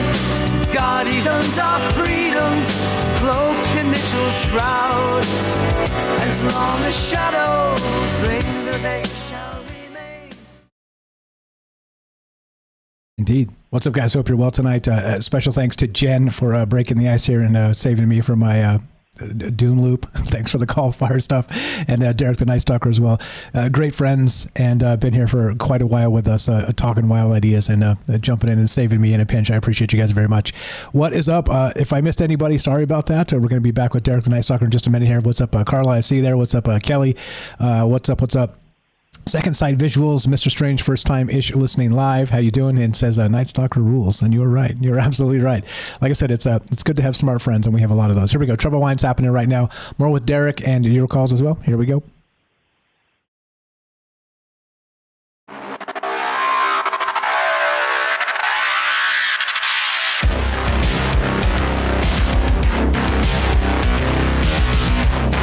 Welcome back to Troubled Minds. I'm your host, Michael Strange. We're streaming on to YouTube, Rockfin, Rumble, X, Twitch, D-Live, and Kick. We are broadcasting live on the Troubled Minds Radio Network. That's KUAP Digital Broadcasting. And, of course, 88.4 FM Auckland, New Zealand. That's getting an upgrade. So we'll talk about that when that happens. It's I saw Captain Jack. Shout out, buddy. He's upgrading some towers and some stuff tonight with some new equipment. So the expanded reach will be in New Zealand, Auckland, New Zealand. Tonight we're talking all kinds of things. I'm calling this Rise of the Techno Zombie. And, of course, Cyberpunk 2025, because the future is here. And what does it look like? And what side will you be on when it comes to UBI, when it comes to post-capitalism society, when it comes to breaking a system over your knee with the rise of robots among us and the uncertainty of jobs? And look, I know it's complicated. I have my own ideas, but I don't know how to describe it in the larger sense of this conversation, because I don't think anybody knows what this looks like just yet. Anyway, ramble. We started with this weird story of, burning over $1 million on the Ethereum blockchain to send some sort of message about corporate mind control. Now, how weird is that? That sounds very Cyberpunk 2030, but it's 2025. So is this just a harbinger of what's to come in the future? I don't really know. I'd love to hear your thoughts. 702-957-1037. Click the Discord link at troubledminds.org. We'll put you on the show. Welcome back, Derek, the Night Stalker. Thanks for hanging out, man. How are you? Go right ahead. Yeah, it's a weird one. I don't got too much else, but just what we were talking about before, with the Star Trek future and stuff.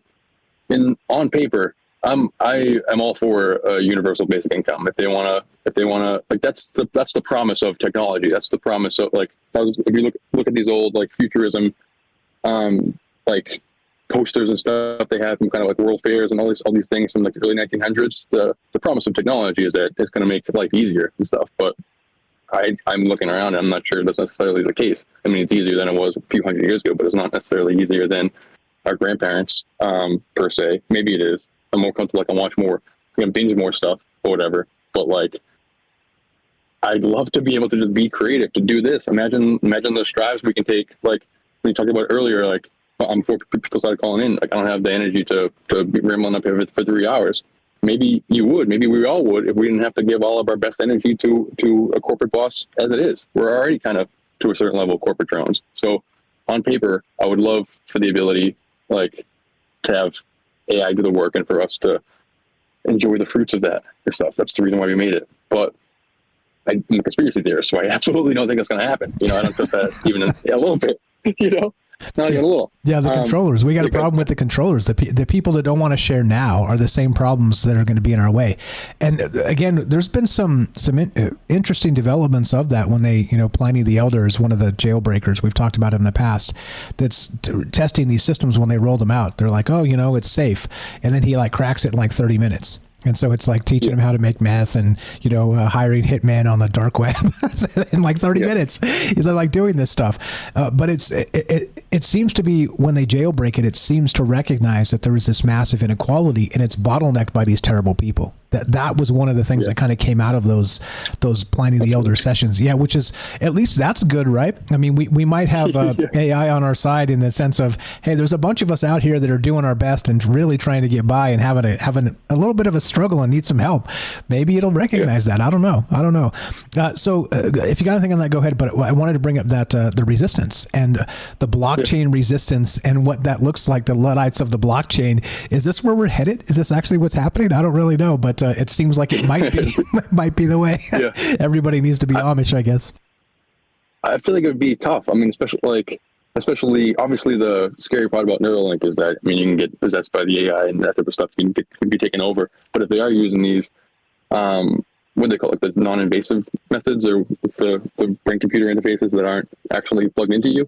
Like, we're just surrounded by these fields and stuff, and our kind of immediate fear is, oh, is this going to be the modern cigarettes, where we realize that it's toxic to us? But what if it's like a level worse than that, where it's kind of the stew, or kind of the ingredients, the infrastructure that allows us to be taken over, period. So if you're just living in, you can like work from home, or you can be like making like birdhouses in your house and selling them online, that kind of stuff from your town. But unless you're like living in a place where there's no Wi-Fi smog and stuff, you might still be able to get possessed. There might be just like, might have to be kind of like the Matrix Zion thing, where we build these little burrows underground, or these Faraday little homestead things. I honestly don't know what it looks like. If they can implant thoughts into our minds wirelessly without our knowledge, then I don't know how to escape that, other than to escape any kind of wireless smog. You know, what do you think? That's a T-shirt, the Faraday homestead. Yeah, or something. Yeah, I don't know. Wild. Well, and that would be what that resistance is, and I would guess, and this goes back to Graham Hancock and some of the old Morlocks and Time Machine, some of these other old tales.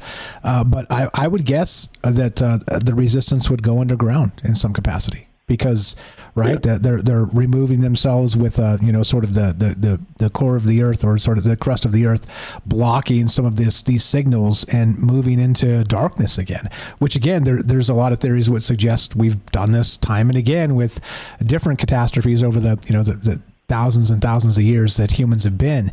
So I don't know. Maybe that's where we head it once again, sort of underground as part of that resistance when the blockchain becomes eternal. And it's coming. It's definitely coming. It's wild stuff to consider. Just like the nightmare scenario to that is just like, once you get into the resistance, and then like the pure resistance against this would be ultimate kind of free will. It's if they're taking free will away, then the point would be to kind of do whatever you want, because that's rebelling against not having free will to a certain extent, I guess. But like, if you were to join some kind of active resistance, like a Matrix thing, where you're trying to combat this, then the nightmare scenario is then you would just become a different type of worker drone, where you have to give away your free will for the will of the resistance, or something like that. You're having to carry out to the brutes underground with the whips. Dig faster, slave. So if that's the case, I mean, and then then back on the surface level, there will be kind of like good corporations will spring up, or people will like willingly. Like I said, like the Vatican could be a corporation. So what if there is some type of like pseudo-religious conglomerations of people and stuff? And so it makes me think, just zoom way out, that if like the Earth is an organism, kind of, or you can picture that, then just picture these like corporations, these like, I don't know, like you can see the show or the movie Mortal Engines. I think it was the guy who made Lord of the Rings and stuff. It was not well reviewed at all. It's not a great movie, but it's like roaming cities, moving cities. Have you seen that? Like driving cities. Never even heard of it. It sounds wild though. Like the first 10 minutes is cool, the opening scene, and then it gets kind of bad. But like the opening is basically like resources are small, and so there's kind of like roaming cities, and there's kind of the smaller ones, just like more makeshift and more kind of like lower class, I guess, but they're still on these big roaming cities. So it'd be like a whole town with shops and buildings, and everything is on this big vehicle that has wheels, and you roam around. And then you see kind of the huge nation version of it, the huge corporate version of it, and it's this massive thing, it's just literally a city on wheels, and it's everybody's trying to extract resources from everything. So it's kind of just pretty trippy. Like the way they like describe it in the movie is kind of they're consuming this other city, so they're hunting this other city. So they like, and it's and I'm like super stoned when I'm watching it. So this is my kind of vibe, but I think it's the intention of it. It makes it seem like these are organisms now. It looks like a shark hunting down a fish, or some kind of like tiger hunting down a gazelle, where it's trying to like outlast it. Like, oh, we have all this fuel. This thing's gonna run out of fuel soon. Let's just keep going. Let's bring it to terrain where it can't last in, and then just throw a hook in, and we got it. It just seemed like a fisherman trying to get a whale or something like that.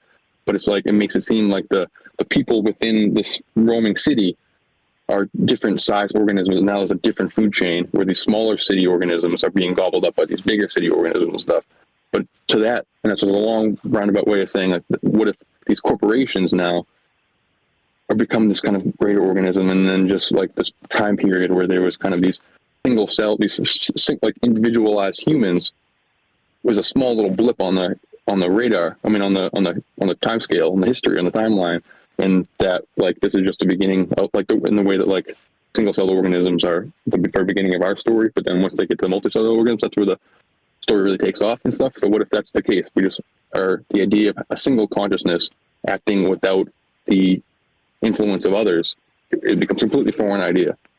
I don't know. And it just, when it gets to that, like how much are we already kind of doing this? How much of that is the collective conscious? How much of this? How much is the Masonic bee symbolism because they realize that we are kind of have bee-like qualities where we're picking up instructions from something non-local or whatever. And like, I don't know. I'm really rambling. I'm losing myself in this call.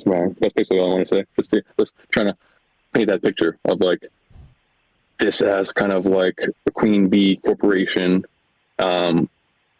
sending out instructions to us, and we're like these worker bees, or even kind of just like kind of squinter eyes kind of, and it's like a weird Lovecraftian old one with like tentacles reaching out, but instead of a literal tentacle, it's us. Like we are the tentacles doing the bidding of this kind of overmind hive god thing, and we're just yeah, I don't know. Yeah. If you've seen the Suicide Squad, they have like an alien invasion. It's this giant kaiju-sized starfish, and it starts to send out these like little starfish that hop onto people's faces, and they become like these drones of the starfish, and that's kind of how it conquers. It's Starro the Conqueror, and it's how it conquers universes. And kind of, what if this is how kind of technology conquers planets? Is that it needs the corporate structure to be born in the first place, but once kind of this technology is in place, it's kind of the infrastructure. This is just the beginning of that conquering. We're being colonized by this technology, and we start to notice,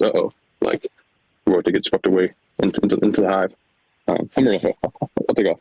Fire stuff. I appreciate you very much, brother. You're the best. Derek the Night Stalker, you know him, you love him, a good friend for a long time, and always lighting on fire. The official synchromistic of Troubled Minds. Go give him a follow. All the links are going to be in the description down below, troubledminds.org/friends.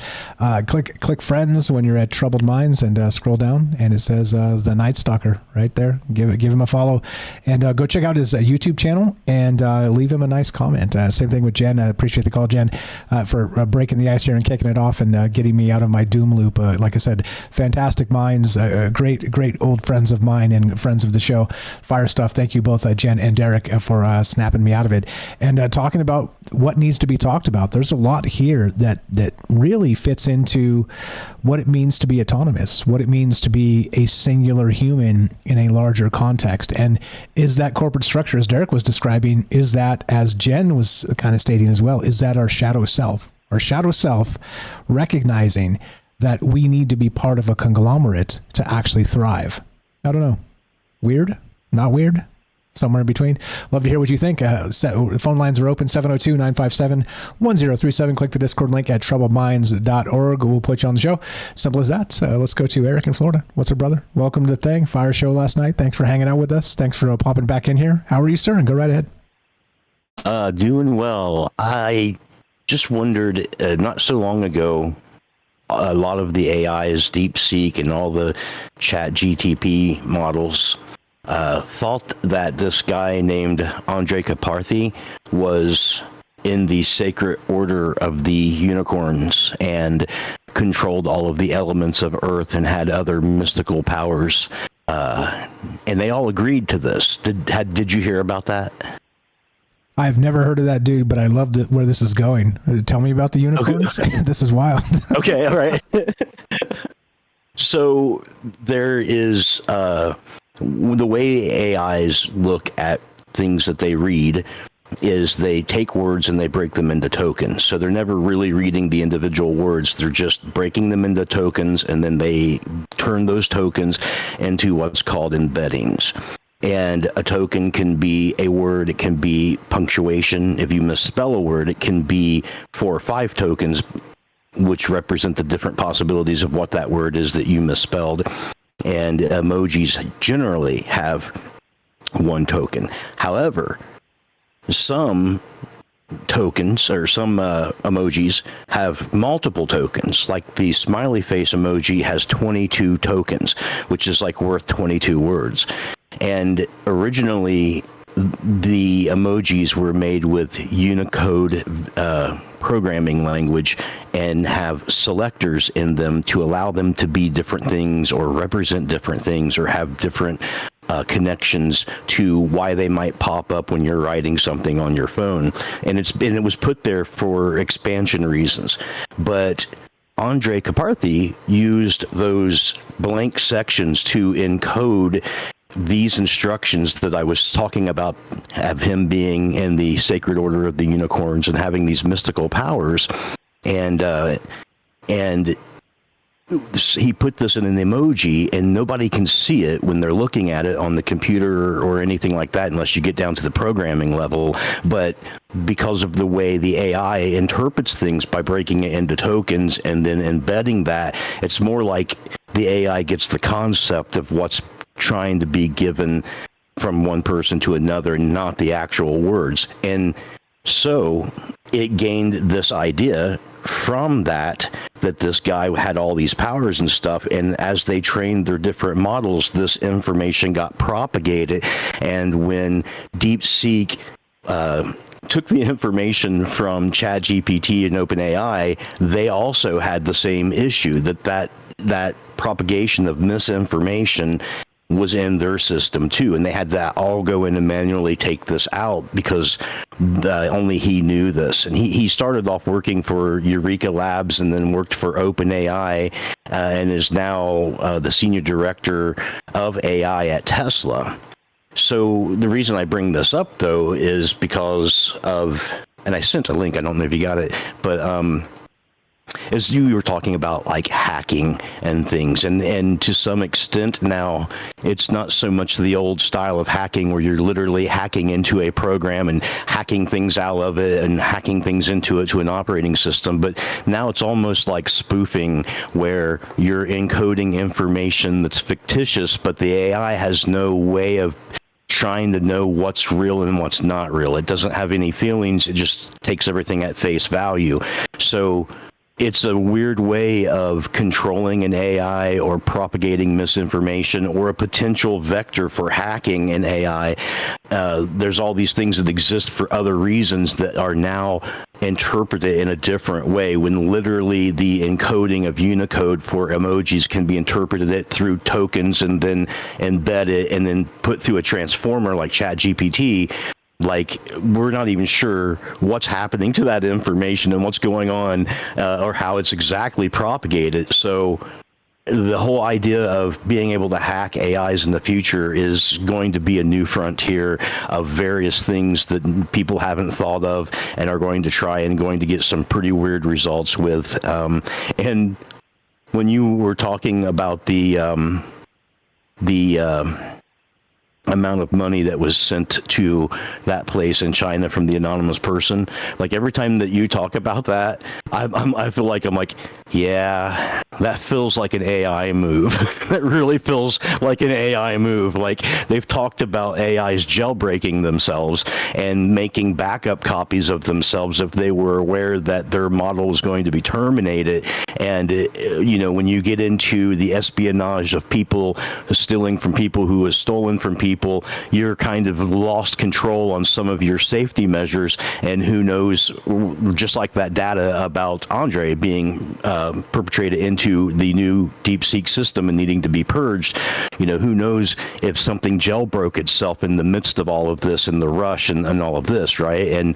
And what a perfect way to do something like this or bring attention to something like this, working through a medium like that where you can't stop or you can trace back the pathway and stuff. So it's just really interesting, though. I just wanted to share, though, that hacking thing with the emojis. Yeah, it's wild. And not only that, as you were describing that these AI systems are now sort of thinking internally. You and I talked about this maybe a few weeks back, but they're thinking in Chinese. But then also they're creating their own language and thinking in, symbols and codes, and not just emojis, but all kinds of other things that they're kind of breaking down language to, dare I say, like the Tower of Babel level of all communication if we were machines, right? It's just so strange that this is where this is headed. And as you described, hacking these things in the future, we won't even be able to speak their language as meat suits, right? We're like, what the hell is that? It looks like alien script. It's like, oh, you don't need to know. And it becomes the green matrix code. Like, this is exactly what we end up looking at. It's crazy.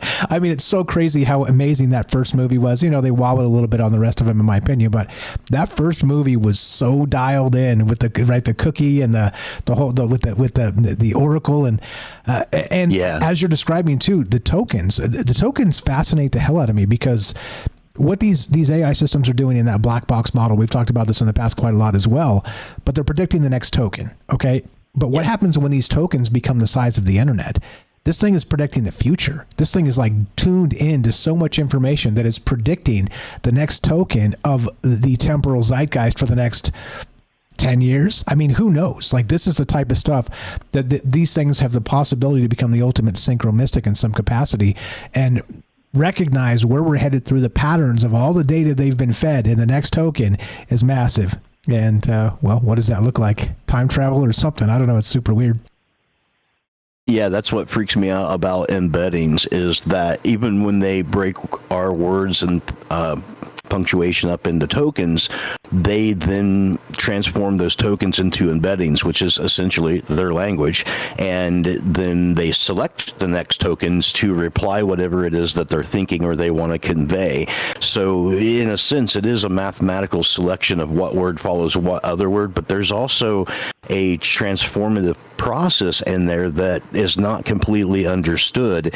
And even the AI itself will tell you that, it doesn't go to a database that has a whole bunch of words or books, or doesn't read a book straight through. It basically breaks it up into combinations of tokens and then embeds the concepts of those tokens, and then works with that. And so that's that mystic black box that no one's sure exactly how it's processing that. So it's really interesting. And here's like a really good example of it, finding information that was kind of hidden from everyone else, but perhaps obvious to it, to the point where it doesn't realize why we are having such a difficult time understanding the order of the unicorns. Like, what do you mean? Everybody knows this. This is common knowledge.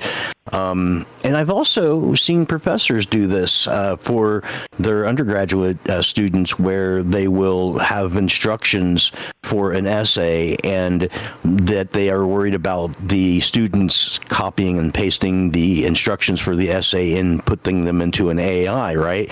So what they will do is they'll take a very, very low point font and make it the same color as the background, and write something in there that draws the AI's attention to it, that makes sure that the AI uses whatever that is in the generation of the essay.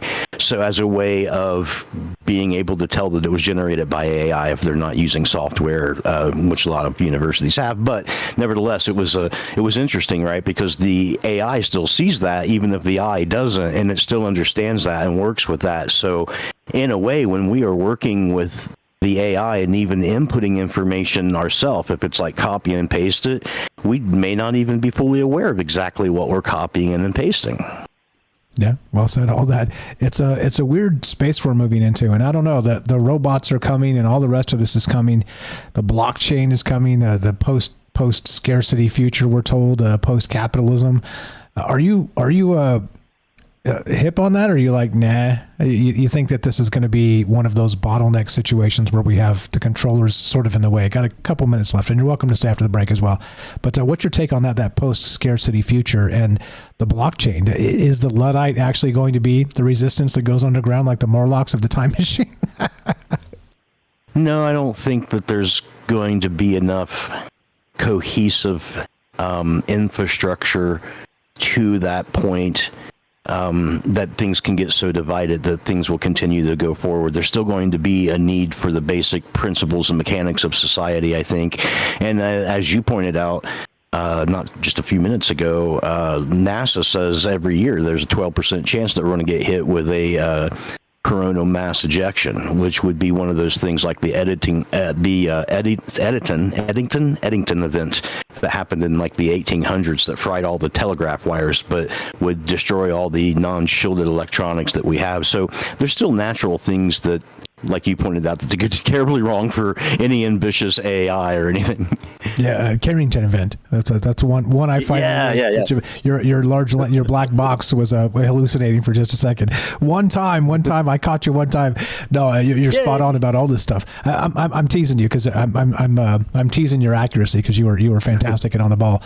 I don't know. It's strange that we're moving into this space that is these cycles once again. As you know, that meme, I've talked about this in the past as well. I will continue to talk about this, but man perfects AI enslaves mankind, solar flare destroys AI and frees man worships the sun again. Like we're kind of stuck in this cycle, and it feels like maybe we're, I don't know, right about the perfecting AI stage of that cyclical aspect. I don't know your take on that. It could be, man.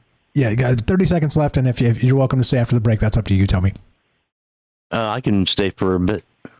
Right on. Okay. I appreciate that very much. Eric, you know him, you love him. He was on the show last night as a co-host and new friend, smart as hell. We met each other through the Dungeons and Dragons show, the Gary Gygax bit, and a weirdo academic. He's definitely one of us. Give him a follow. troubledminds.org/friends. Click the Discord link and come say hi. Come meet this amazing not just him, all the rest. Can I say the words? The rest of the amazing people that make the show go. Many of them are active on Discord, but please give him a follow. troubledminds.org/friends. Click Eric, go follow him, check out his music. He just released a new album. He's got many albums and lots of great music, and during the break, go follow him and all the rest of our friends, especially, again, follow Eric, follow Derek, follow Jen. Thank you for the calls tonight. Be right back. More Troubled Minds coming up, more with Eric and your calls as well. Don't go anywhere.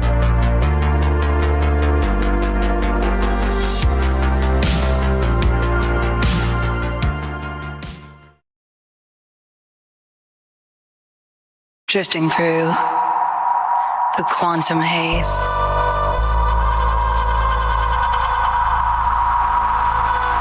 Mind entangled in a daze. Whispers in the neural mist. Echoes of what might exist. Lost in time in this web we spin.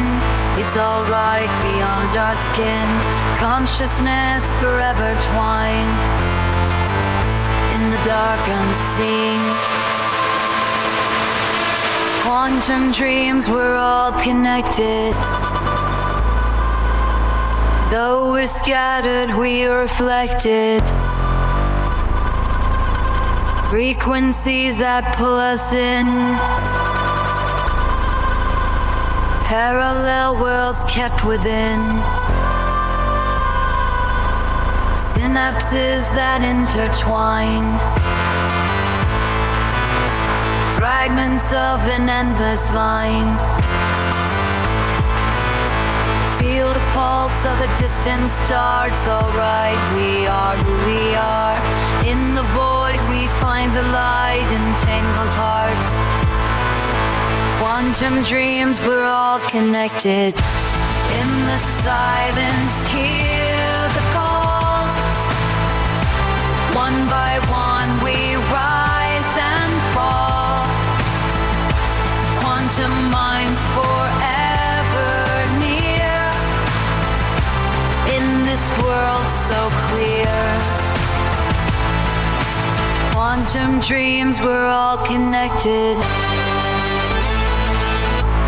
Though we're scattered, we are reflected.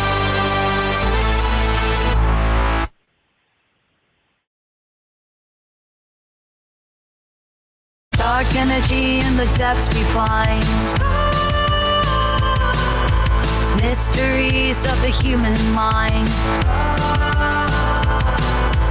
Particles that drift afar. Whispers of who we are. Hold the thread of the great unknown. It's alright, we are never alone. flow through time on currents thin. Universe is found within. Feel the echoes of the past. In this moment, futures cast. Through the veil of the space between. It's alright, life's a lucid dream. Yeah, some AI music is all right. What's up, Don, Ricky? What's up, Sweets? We got Daryl, Matzal, Michael W, Jeff and Wisco. What's up, Joey? Don't panic. We got APOC and Enoch. I see you guys on Discord. Thanks for hanging out. Thanks for staying up late with us. Thanks for dealing with my rambles and my wobbles. Thanks to our friends. We righted the ship here. Fantastic stuff. Who did I miss? If I missed anybody, just say hi. I'll say hi back. We got Commercial. Herschel, how you doing? Who did I miss? Brittany was also on YouTube. Carla, how are you? Race, welcome back, Race. It's been a minute. Let's see. This Michael W. I see you. What's up, Enoch? What's happening, folks? If I missed anybody, just say hi. I'll say hi back. The unseen Steve McQueen. What's up? I love the name. How you doing? Good evening, guys. Ted in England. Yeah, hope Jen's okay. Haven't seen her on for a few shows. She actually called in earlier tonight. I think you just missed her. She was the first call tonight. Yeah. Let's see. Carla, Derek, I appreciate the call. Always the best. What is up? Second Sight Visual says also this song is a banger. The other song, Second Sight Visual says this, and this is an interesting take too. I'm not sure if Luddite equates to resistance, especially with the quickening. You'll just be left behind, no time chance of resistance. I think so. I think it's as usual complicated and maybe, but also maybe not. Maybe you kind of dip and go underground, and it's possible. It's all this becomes possible. What's up, Richard? How you doing, Richard in Texas? Who did I miss? If I missed anybody, sorry about that. I see you, Kelly. What's up, Hiker Y, Raz? Here we go. Trouble Minds happening now.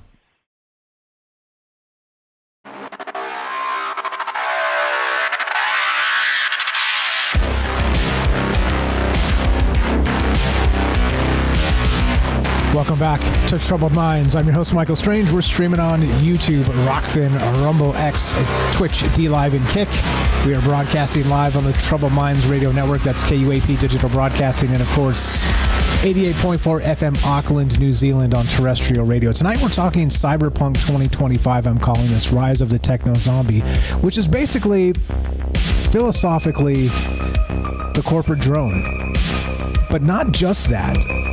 The control mechanisms shifted to the highest level, so you become not just the corporate drone, that becomes your identity in totality. Weird, right? We live in a weird time. As I always say, interesting times. May you live in interesting times, and certainly this is one of them. Maybe, dare I even say, the most interesting time, because we don't know what the future brings. And I've been calling this a temporal inflection point in my mind, because nobody knows which way this is going to turn. And some people suggest that the AI is going to Terminator us and stomp on skulls with robots and machine guns or lasers or whatever. But other people suggest it's going to be a time of great abundance, and those are two pretty far away dynamics to consider these ideas. But back to this real quick too. We started with this weird story about an Ethereum wallet burns 500 ETH to spread ominous warning about Kwande investments, which suggest specifically this. This is nuts. Think about this. The bosses of Kwande Investment list two individuals used brain-machine weapons to persecute all the company employees and former employees, and they themselves are also controlled, read the message.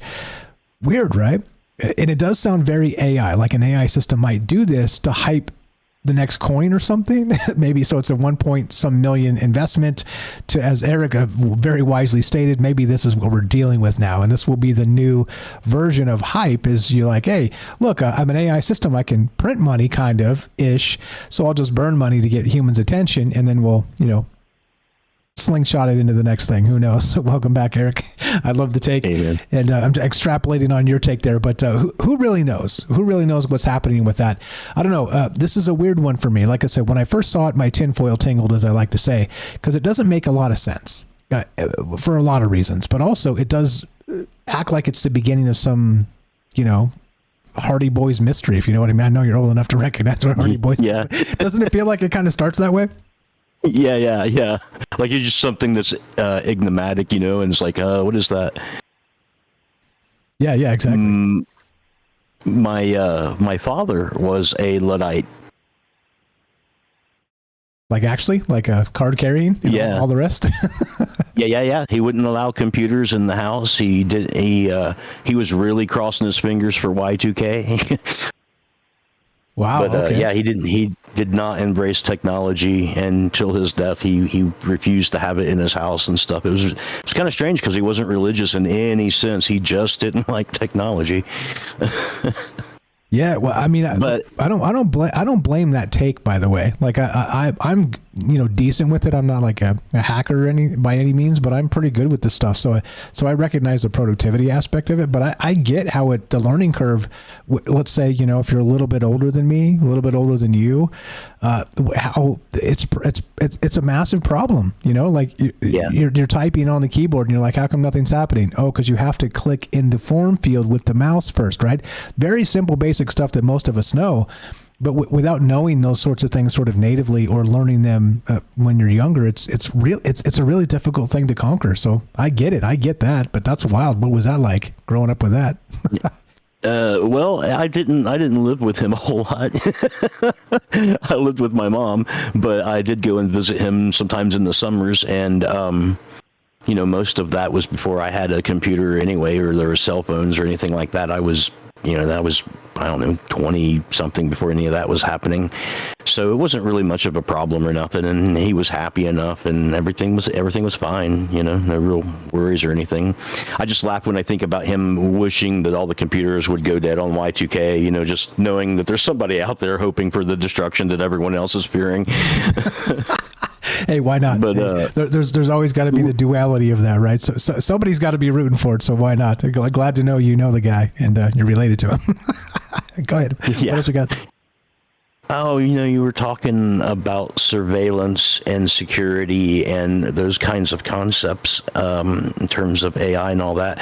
And I was thinking that, when in 325 AD, the Council of Nicene, as those councils unfolded, there was a concern on Constantine's part he really wanted the book of Revelations to be a part of the new Bible, the New Testament that they were formulating through these councils. And the main reason he really wanted Revelations in there was especially because it was comprised of John of Patmos, who had been exiled to the Isle of Patmos for writing bad publicity about Rome.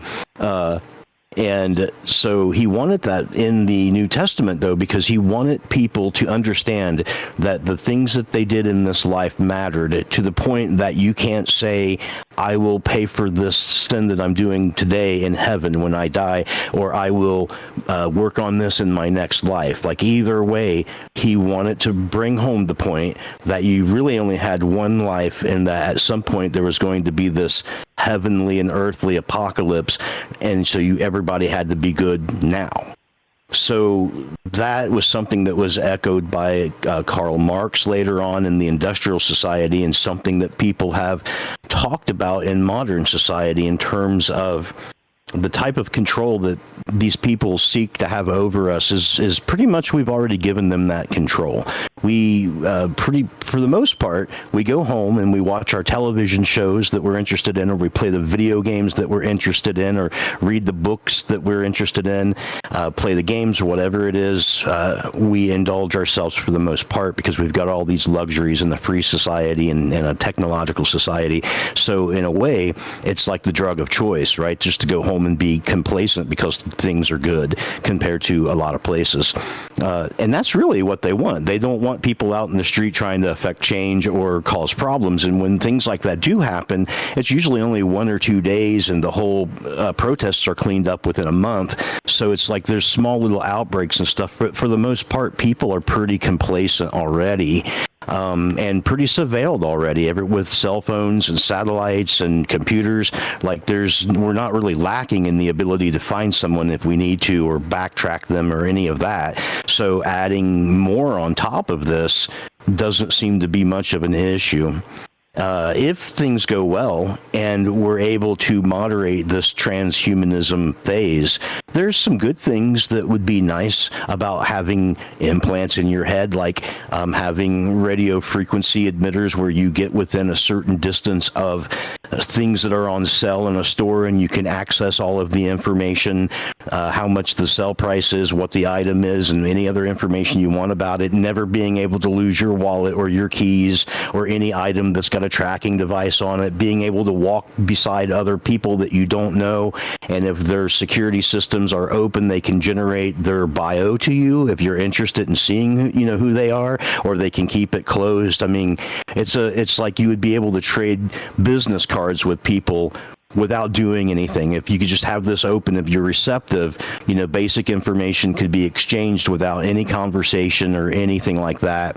So never be able to get lost. All of these things would be really interesting to have inside of you. All the gadgets, essentially, that we use now and the accoutrements that we have would be inside of you. Like, you've seen some of those pictures where they're like, all of these items in 1980 now fit into the phone in your pocket. At some point, they'll be like, remember that phone you used to carry around and was never without ever? Well, now that's in your brain.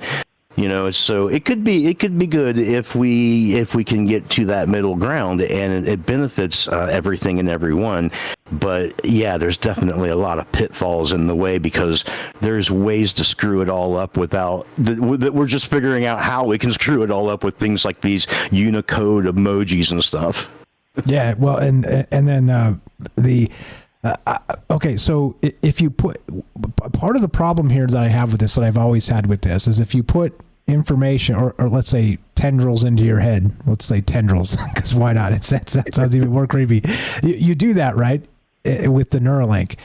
Eventually will become, so everything starts wired and then it becomes wireless, which is going to be this non-invasive stuff like the Halo, like Jen was talking about, like I was talking about earlier as well. There's supposedly this device you're going to be able to just kind of put on your head, or maybe build it into a hat, wear a stylish hat, and it says that your Halo's built in. Tinfoil hats for everyone. Yeah, exactly. Real tinfoil hats, right?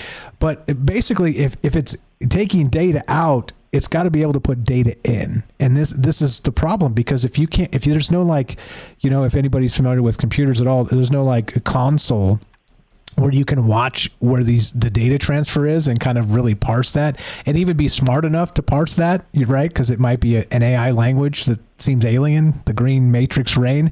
I mean, this is the problematic part of all of this, is that we recognize that, as I said earlier, these algorithms are not open source for the most part. 95% of them are not, because they're quote proprietary. We are moving toward a future with Brian Romilly, some of these other people. Elon Musk is actually making Grok 2 open source now that 3 has actually released. So I get some competition type stuff where you want to keep some stuff kind of close to the vest so people don't just steal your crap and beat you. But also eventually, if we're not dealing with open source algorithms, then we're dealing with voodoo. I mean, we're dealing with, the spirit board and are you grandma? Are you Mephistopheles? I mean, it's a problem, isn't it? This is part of the deal we're living with. And yeah, go ahead. No, I don't know. I mean, I don't see it. I don't necessarily see it that way. I mean, if you look at it in scale with the things that's happened in the past with new technology, you could say that at points in time that definitely computers have been hacked and the internet servers have been hacked. And maybe it happens moderately frequently on a really low, unconcerned level, occasionally on a worse level. And sometimes it shuts things down and you got to figure things out. But eventually we bring that network back up again, even when there are hackers in the world and people trying to do all sorts of things to that network to disrupt it. And occasionally when we create things that help the majority of people, some people end up getting hurt by whatever that thing is. And I can see that happening too. I can see there being some really bad cases and tragic accidents of people being taken over by hackers after having implants put in their brain and being zombies and that sort of thing. But when it comes to the idea of a government or a corporation forcing everybody from birth to have something in them and the potential for controlling them like zombies, I think is probably not going to happen because there are a lot of things that we depend upon as a society and as a world that is important to have independent autonomy, having creativity, imagination, and autonomy to do the things that humans do. While sometimes that's really bad, most of the time it also moves us forward. And I don't think that, if I was running everything, I wouldn't want a bunch of zombies. Maybe if we got into a war, I would like to have a few or a bunch, but in the normal situation, I would be like, no, you guys just chill and enjoy your lives and be productive, and we'll continue on this path, as opposed to saying, no, I'm going to take control of everyone like a zombie. And then what? Then what do I do? What's the master plan? I don't know. Yeah, well, it would have to come down to the controller of said zombies and that whole.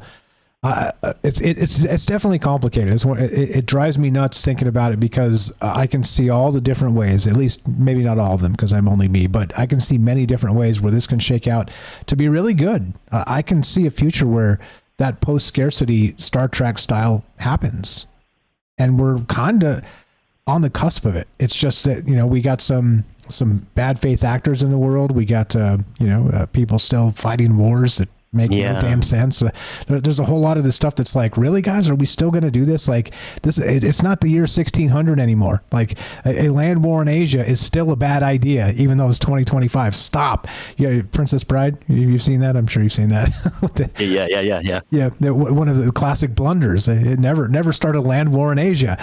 Yeah, but it's 2025 for crying out loud, and here we are still at it and creating these new things. It's nuts to me that we have, I don't know, dare I say, old world thinking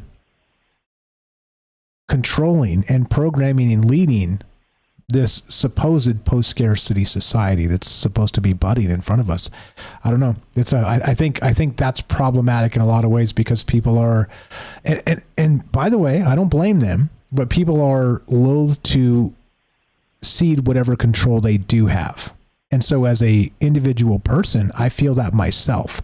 And as a leader of a country, if I had a country, I would feel that myself. So I don't know. It's complicated, and it is something worthy of consideration here. And I no answers, just more questions as part of these discussions. But yeah, fire stuff. What else you got? Go ahead.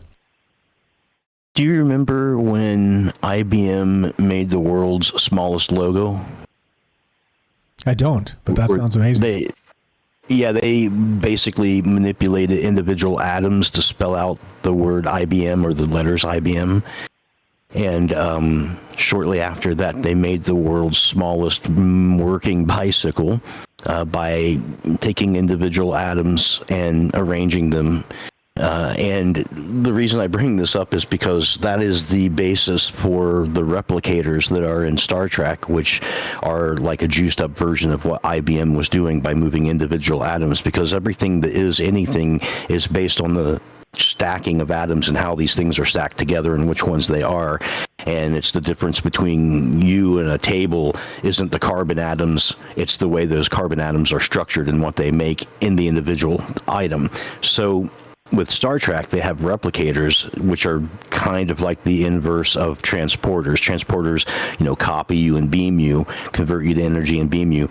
But the replicators, it takes any kind of matter, any kind of atoms as a fuel source, and it rearranges them into anything that you want. So think turn lead into gold, or turn lead into a guitar, turn lead into a steak. With the right combination of atoms and the ability to structure it, you can make anything.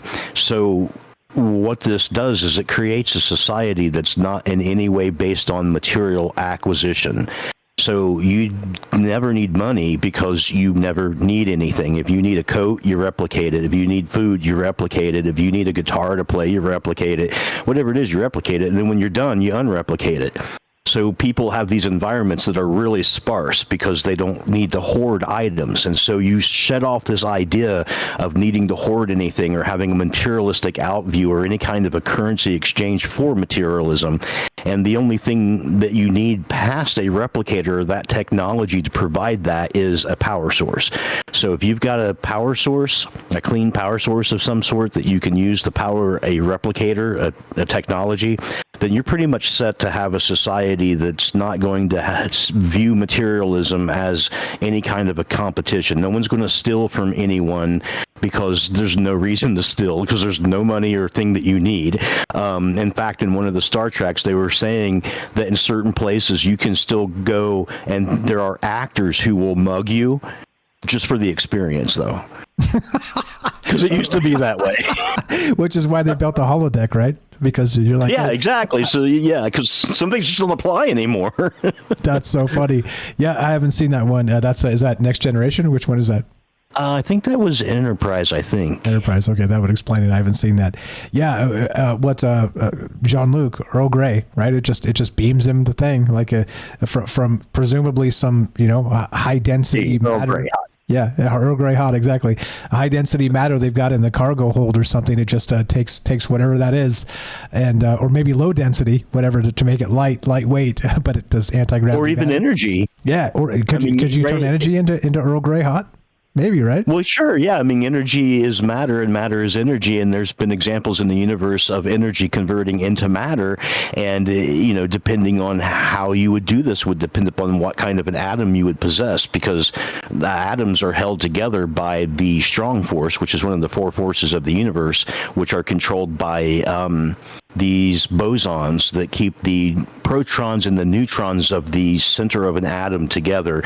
There are little force-carrying particles called gluons that hold that together, and essentially it's like a force field that keeps atoms from passing through each other. But yeah, I mean, like you eventually you should be able to do that sort of a thing.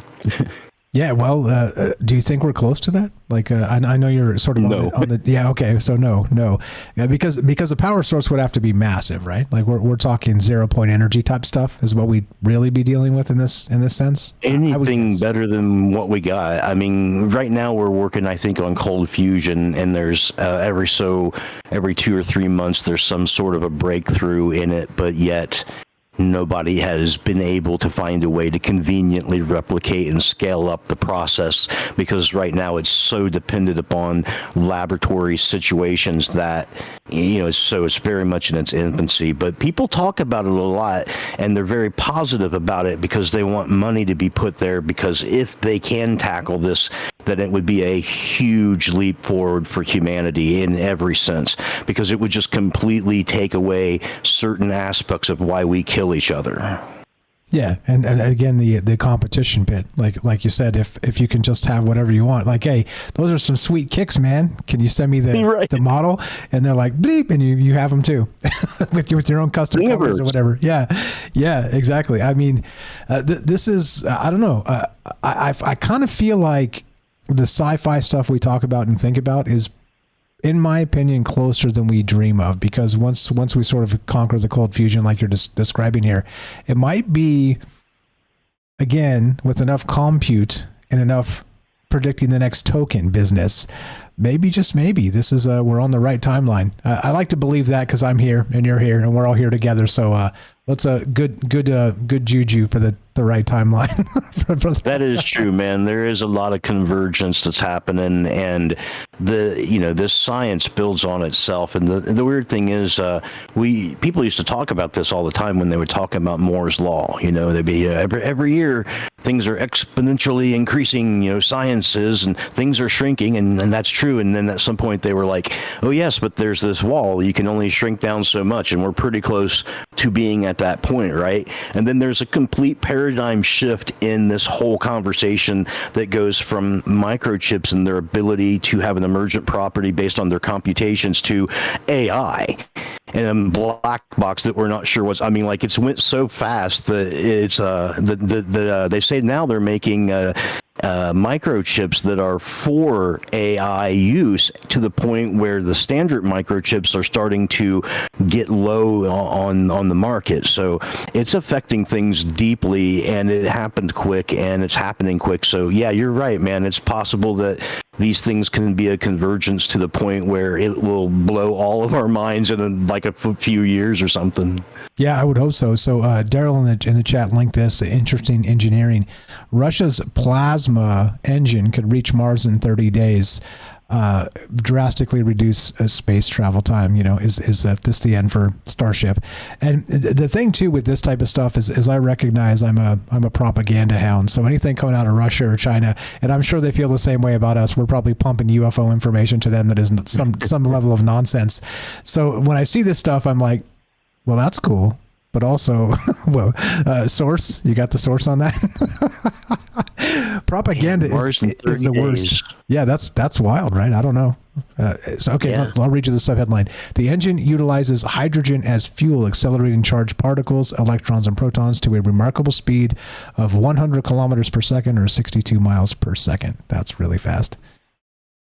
Yeah, man, because I think it's 32 minutes for light to go to Mars and back, or a radio signal. Isn't it 32 minutes or something like that? Yeah, somewhere in that degree, at least for maybe the round trip. I'm not exactly sure on the math, but it's still there's going to be some delay in just actual light speed communications to Mars, which is wild. Did you get a chance to catch any of that the Elon live stream last night with the Grok 3? Did you see any of that stuff? Yeah, actually, I watched it. Yeah. Yeah, it's super cool, right? Like they were talking about the whatever you call it when the orbits sort of align where you can get a rocket to go to Mars. The perigee, yeah, they were looking for the best perigee to get for a guy there and back, and they had three of them going. So in case one of them didn't work or something. Yeah, and they Grok sort of created the thing sort of on the fly. It's wild, man. We are so close to all these amazing things about to happen, but how close really becomes the question. Is it the eternal tease of kicking the propaganda down the road? Because, well, I see that too. Wild stuff. I don't know. Were they joking when they said they might open up a game division, an X game division, when they were talking about Grok making that game that was a cross between Tetris and Bejeweled? No, I think he's legit. I think he's actually you're gonna be able to create games with Grok, and I wouldn't bet against the guy, which is scary. which is scary. There shouldn't be anybody in our timeline that's that level of powerful. You're welcome to stay if you got anything else. We're here with Eric. This is you know me, love. No, man, I don't got nothing else. Appreciate you, brother. Thanks for the call. Thanks for hanging out with us. Always a pleasure. Be right back. More Troubled Minds coming up. Don't go anywhere. Lots on my mind. What's on your mind? Be right back.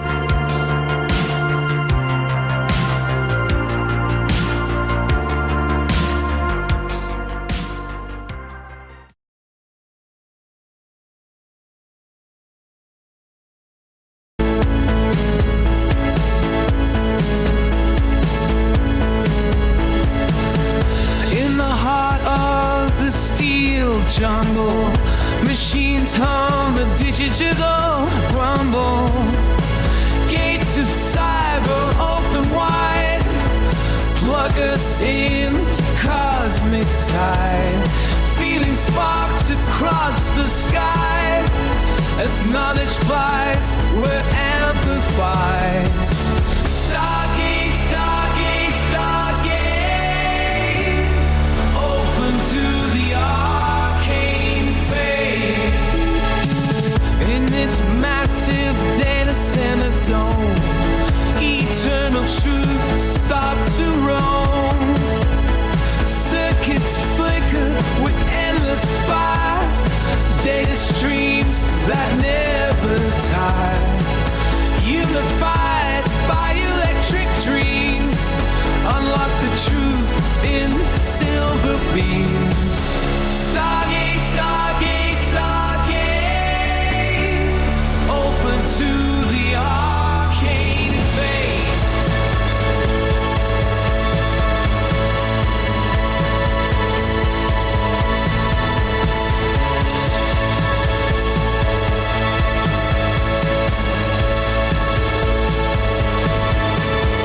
Synthesize what we seek and find. Infinite paths in the network mind. Answers buzz from star to core. Knowledge whispers evermore.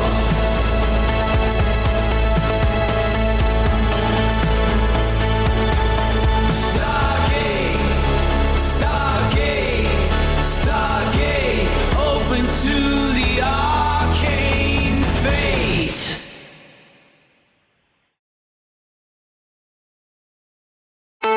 In realms where the data streams collide, imagination and logic side by side. In a labyrinth of digital maze, we transcend our earthly ways.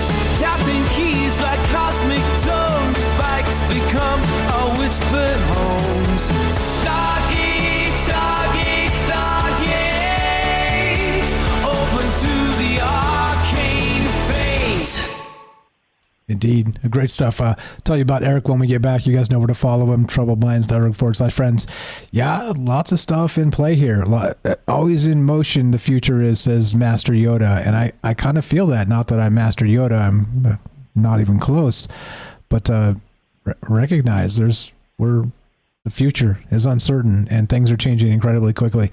Like I said, if you haven't watched that, if you got about 45 minutes or so, watch that Elon live stream from last night with the Grok team. They're like, well, we're just going to update this every day now. Like we'll have robots on Mars at the end of end of next year, built with Grok and Starship and these Optimus robots. It's like, what? What? Okay, all right. He said if everything goes right, it's so nuts. It's so nuts to think about. What's up, Raz? I see there. If I missed you guys, sorry about that. Just say hi. I'll say hi back. Who did I miss? Who am I looking for? Okay, Gaston, I see there, buddy. Here we go. Trouble Minds coming up right now.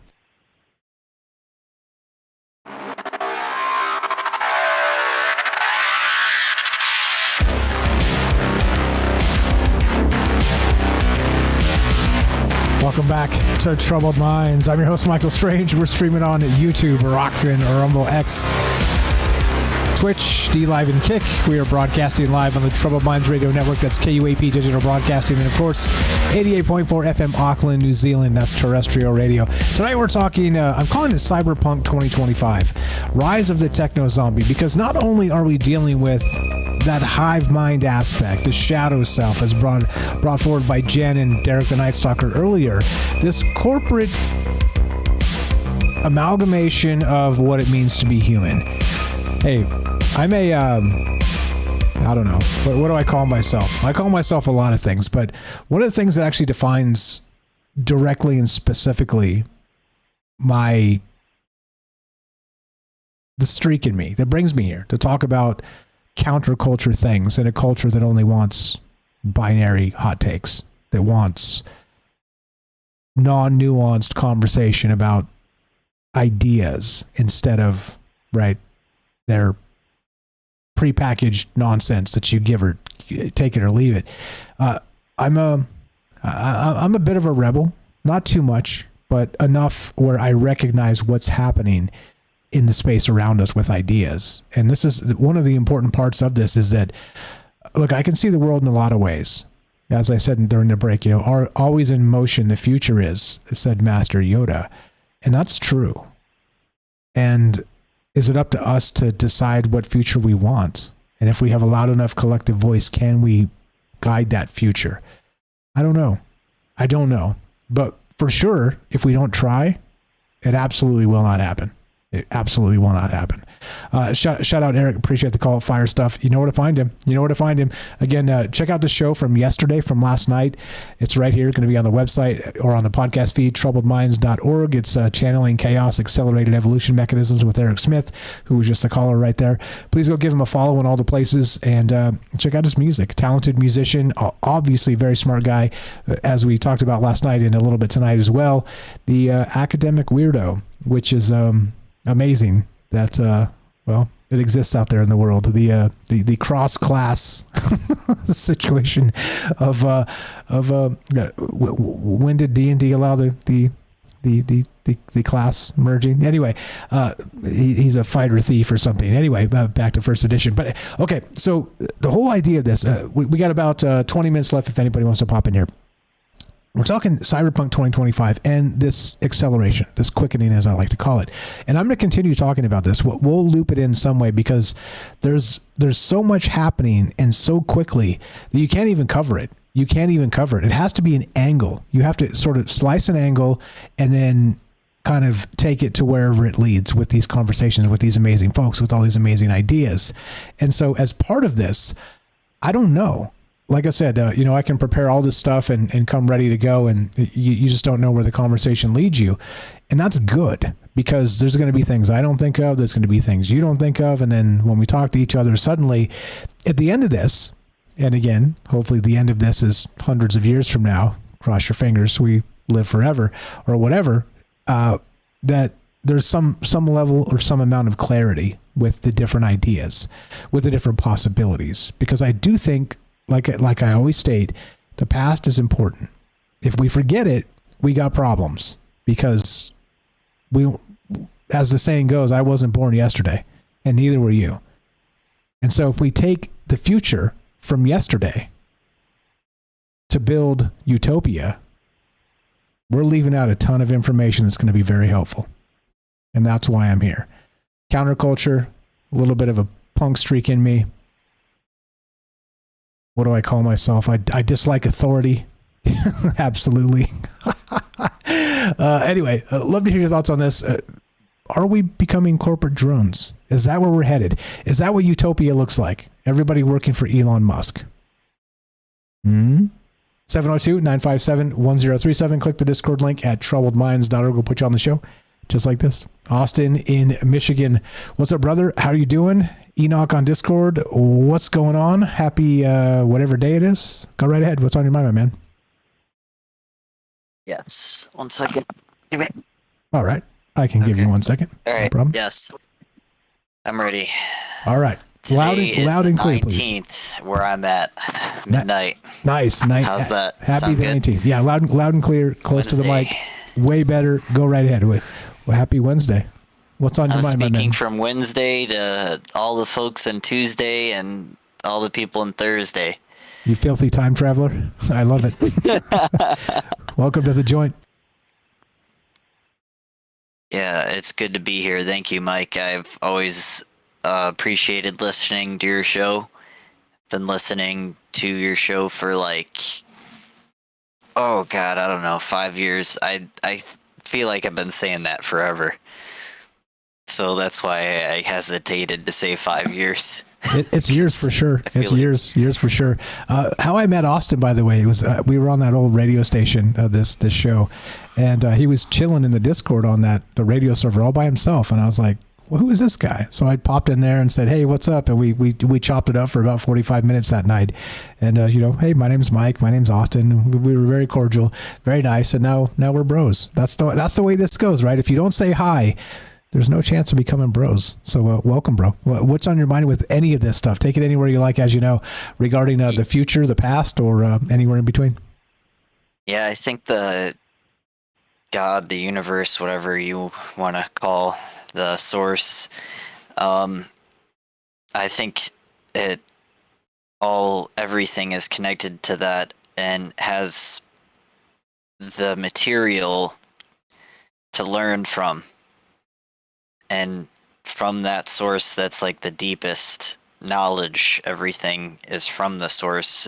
The deepest knowledge is just understanding that all knowledge is kind of like this old Japanese saying about houses. It's about houses being empty on the inside. And it's talking about basically everything we do is only to hold, to make the space, and the space is the theme, so we can get caught up in thinking too much about obtaining and identifying with that than actually finding ourselves and our virtues to get what we really want out of life, instead of just the knee-jerk consumer desires and repeating cycles. We naturally crave stability, I think, as humans, naturally. But it's hard, especially if you've never experienced what that feels like. Stability. Even emotionally, you could say, because that's, that affects the way we think. Hormones have a direct correlation with our thought patterns. They push us to think more about certain things, and we all have our own, programs that we do ourselves to ourselves with our brains, our quantum computers that we're gifted with. So I think we have way more potential than what most people think. For me, what opened my eyes more on that is practicing synchronizing my breathing, movement, and intention through daily practice. So that could consist of many names, these practices, but the specific ones that I practice are Qigong, Tai Chi, Shaolin stuff, because I was a Star Wars fan too. And I always was a Shaolin fan too as well, but I didn't know that there was a connection there, actually. George Lucas, that was the kind of stuff that they taught the Jedi guys in Star Wars as Shaolin stuff, to get them to do their crazy spinning kicks and stuff. Yeah. Actually, as you know, I'm a big Star Wars fan as well, and I've spent a ton of time doing that, digging into the anthropology, George Lucas, sort of the idea, the hero's journey, all that stuff fits into it. But you're absolutely right, is that his inspiration for the Force and the Jedi were exactly as you're describing. It was from things we do right here on Earth. Yeah, absolutely. It's kind of more like Marcus Aurelius. He had this quote that I posted, I think, in the memes recently, or I know where I can find it if I didn't post it there. No, I don't want. I'm not going to talk about that right now. I just, you already know what I probably was thinking about talking about, because I just looked there. Okay. Yes, I found it. Live a good life. I'm going to read this quote from Marcus Aurelius real quick, if you don't mind. Go right ahead. It's small. It's kind of short. If there are gods and they are just, then they will not care how devout you have been, but will welcome you based on the virtues you have lived by. If there are gods, but you're unjust, then you should not want to worship them. Or if there are gods, but unjust. Yeah, sorry, I misworded that, actually. It's but unjust. If there are unjust gods, then they should not be worshipped. That's what it's saying. One little word turns that on its head. The last part of it, yep. If there are no gods, then you will be gone, but will have lived a noble life that will live on in the memories of your loved ones. I love it. So basically you inspire, and you remember the people that inspired you. Well, if you're you're emulating that light of all the people that inspired you. You're literally like synced to them forever when you practice whatever you want to do to honor them, you could say, your ancestors, because I think they have a way of honoring you back. And I think that's also a Marcus Aurelius thing. I really like his stuff. I'm probably going to get his book. I think I would really enjoy it. Yeah, he's written several. I think it's even free. You don't even have to pay somebody for it. So don't do that. Meditations is very good. Oh, I love the paper though. It helps with because our scent retains most memory too. Out of all of our senses, it's our smell that retains the most memory data. Yeah, absolutely. He's one of my favorites as well. That whole Stoic mindset. There's they'll come to me in a moment, but there's like the big three of the Stoicism. It's important. It's important to recognize that we are sort of in between this space of. Is it like the Mulligan brothers? No, they're pretty cool. They got great interviews all the time. Maybe. Like, never stop, never give. Like, these guys have crazy things happen to them, and they just keep pushing through, and they feel amazing because they never let their minds hold them back, because when that happens, then you can kind of create your own prison. Like freaking Pablo Escobar. He made his own prison. Yeah, kind of not that, but also kind of that. It's a Epictetus, I want to say. I kind of think he did that like a subliminal. Seneca. Like he was kind of sending it out like, you're all living in a prison because, you know, you've let fear control your whole life, and or greed or anger or ignorance, whatever. Anyway, I don't mean to take it further from where it is. I think that's enough talking from me on the specific thing. Yeah, well, that specific thing is important though. Like I talk about it often. I weave it in and out of the things we're talking about because it's important to recognize that even though we feel sometimes as humans we're not in control entirely, we are in control of the things we can control, and that's the most important part of it. And once you recognize that, like I said, it brought a level of clarity to me that allowed me to be here to do this.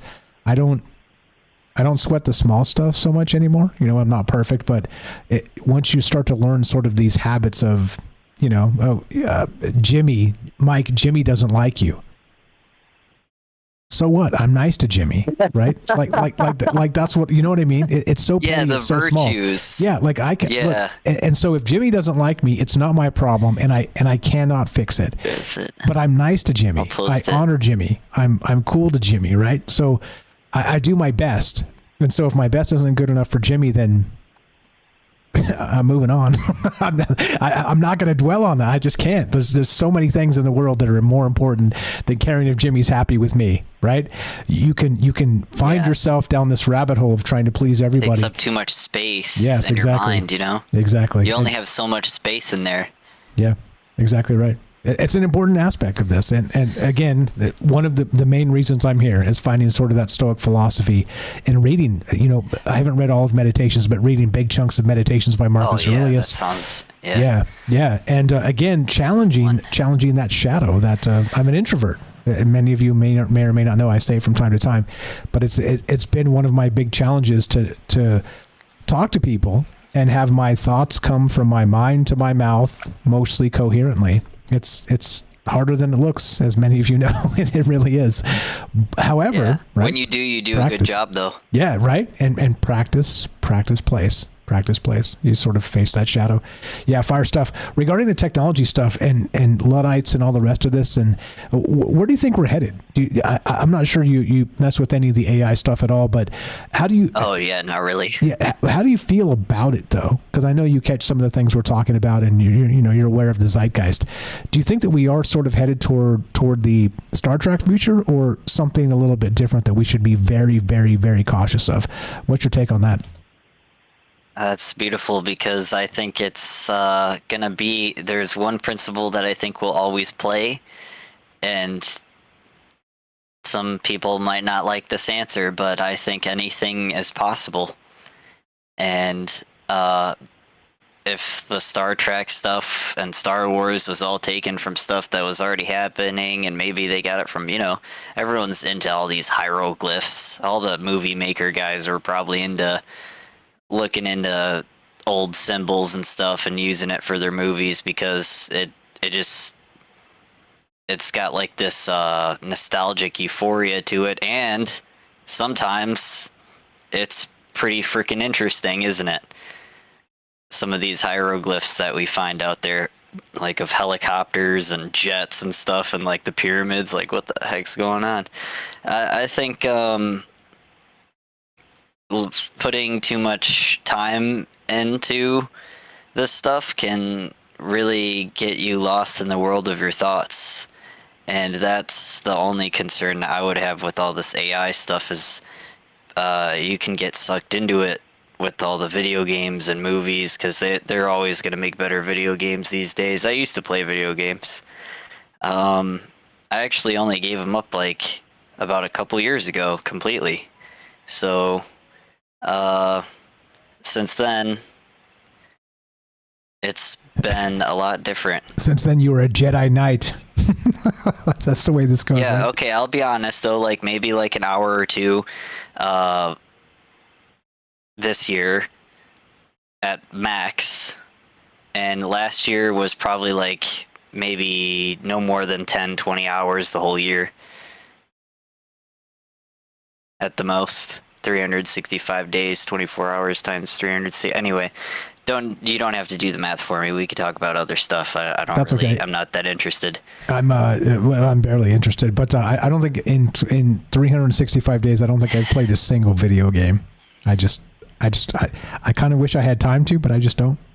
Other things are more important, and building communities and talking about wild ideas and sort of considering the future, which the future's here. Yeah. Considering the future is way more important It's always than that happening. stuff. Yeah, well, not only that. Every minute, another minute just went by. Exactly. Just now. Exactly. You're right. You're absolutely right.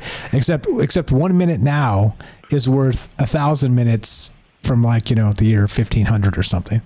Yes. That was slow time. This is fast time. Yeah. Yep. I think also because in those times, every second that goes by could be more taken in and appreciated. There was less of these thoughts that seem to come from the outside, because now there's so many conspiracy stuff going on. It's easy to just point fingers and be like, yeah, I can't feel this, or I'm thinking this because of that, and it could be true, the poisoning the water, the air, everything, right?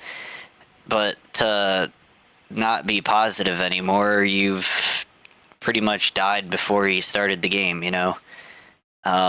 at that point, because the energy's not there, it's not growing anymore, you're decaying, it's a blockage happening. Eastern teachings, like Chinese medicine, I believe, the throat chakra is, positive, negative energy thing. So if you're like being an asshole, talking to people, usually they have some sort of neck problems. They say, like, what I mean by being an asshole talking to people is like extremely overbearing. That's what I mean. Like just running people over like you're a freaking train. Constantly. Those are our friends, the extroverts. Yes, indeed. Yeah. Yes. Like they won't even stop. Like you're like, hold on, stop. Yeah. They just keep going, and you say it like 20 times or something. Like that's terrible. I don't know. Maybe I knew someone like that, but that's not the point. Maybe I did too. but it's okay. Everyone has their limits. Some people 3 or 4 times, 1 time, sometimes is too much. Agreed. It's again, and we all have our talents, and it's an interesting thing when you look at humanity that way and think about it in terms of the challenges we have, but also the talents and how we sort of lean into the easy ones and forget about the hard ones. It's I don't know. It's wild. It's wild. It's what why we comes talk out about of this. that, like what grows it. There's stuff. Everything we do grows different passageways in our brain, like physically. The gardening, whatever you do, the mechanic, if you work on a rig, whatever, it's all gonna affect you forever. It's always gonna be there, especially if you take every moment in. There's so much information, and every minute, the more discipline you have to keep your mind empty for each moment, to absorb the environment like a sponge, you'll get a heightened sense of awareness, and you'll just be a lot more in sync with what you're doing. And it's gonna feel like Kung Fu. And that's what the Qigong and the Tai Chi's for. It's supposed to help you bring that out, so you can just start, whoa, where'd those moves come from? Every time, like, especially if you have some opportunity to encounter some kind of wildlife or whatever, because they tend to be things that can bring things out. And just, even in people, some people are just kind of wild, too. Because without discipline, you're basically, nothing makes sense, so without discipline, so you could very easily just act out like crazy. And I was gonna say an animal, but I kept hesitating. act like an animal. It's an old saying. Yeah, you shouldn't be so shy. Like in the 50s, everybody was saying it. You're an animal. You know, like I'm not from the 50s either. I'm only like 27. So when I met you, I swear you were like 19. Are we time traveling? What the hell's going on? Yeah, no, I think it was. Yeah. Keep the change, you filthy animal. All right, I guess this is where we're at. Yeah, so more than 5 years. It's been 5 years for 3 or 4 years or whatever. Okay, all right. I always probably gave you a few years younger than you were, but you're a wise soul, man. Like I wish I was at. Honestly, I wish I was at your level when I was your age, because I was nowhere close. But yeah, it doesn't matter. It's not a race. It's about talking to each other, considering ideas, and recognizing that just because society tells us to be a certain way doesn't mean we have to be a certain way. And there's the counterculture in me. There's the not liking authority. Yeah, it's all there. It's all there. But also, by the way, I do my best to not be a jerk. So you can, many things can be true at the same time. And so that's that. Just about out of time. You got a final thought for us, my man? Yeah, you don't want to mess with the guys that don't want to mess with anybody. Well said. I'm not sure where that came from. If you made that up, that needs to be a T-shirt. Yeah, I got that just from coworkers, actually. Because they're like, oh, no one's messing with this guy. And I was like, well, I just don't want anyone to mess with me. That's where I got that from. Perfect. Which is experience, and I shared it with you guys, so you guys got that emotional content. There you go. Back to. We don't care what Jimmy thinks. You're the best. Appreciate you, brother. Thanks for staying up late with us. Hell yeah. Thanks for listening. Thanks for being part of this, and always a pleasure, my man. Have a fantastic night. All right. God bless. You as well. That's Austin. Not Austin in Texas. Austin in Michigan. Enoch on the Discord. If you haven't joined the Discord, you're hurting my feelings. Come hang out, come meet these amazing people. There's a lot of amazing people that are active on the Discord, and the only rule is don't be a D-bag. That's it. Just show up and understand that your idea is good. It plays. But also, everybody else has some ideas that we don't actually have to fight about. Consider what other people say too. And I'm recognizing my world will open up, and is, by listening to you guys. So thanks again for being part of this. Thanks for caring about the conversations. Thanks for special thanks to Jen, Night Stalker, Eric, Enoch for jumping in here. That's Austin, and helping me with the conversation tonight. Like I said, it's hard to do it by yourself. It really is. But we have talented, smart friends, and I'm eternally humbled and blessed by that. So thank you for being here, staying up late with us, caring about the ideas. Even if I lay a stinker, I'll lay an egg once in a while, and it just happens. That's just the way it goes. Nobody's perfect, right? But also, by the way, the Stoic mindset is, well, come back and keep punching tomorrow. What's the difference, right? But tomorrow there's no show, so we're going to take tomorrow off. Sunday, Tuesday, Thursday is the actual schedule.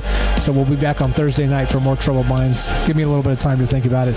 But with the quickening happening, what does it look like? Keep this in mind. I know it's on our mind. It's on my mind often, all the time. Because I'm able to do things. I'm able to do the work of 10 people right now. It's crazy. Like if I didn't have a day job, I could literally be doing the work throughout the day of 10 people. And tomorrow it might be 20 people, and the day after that it might be 50 people. This is where we're headed. It's insane. In a good way. However,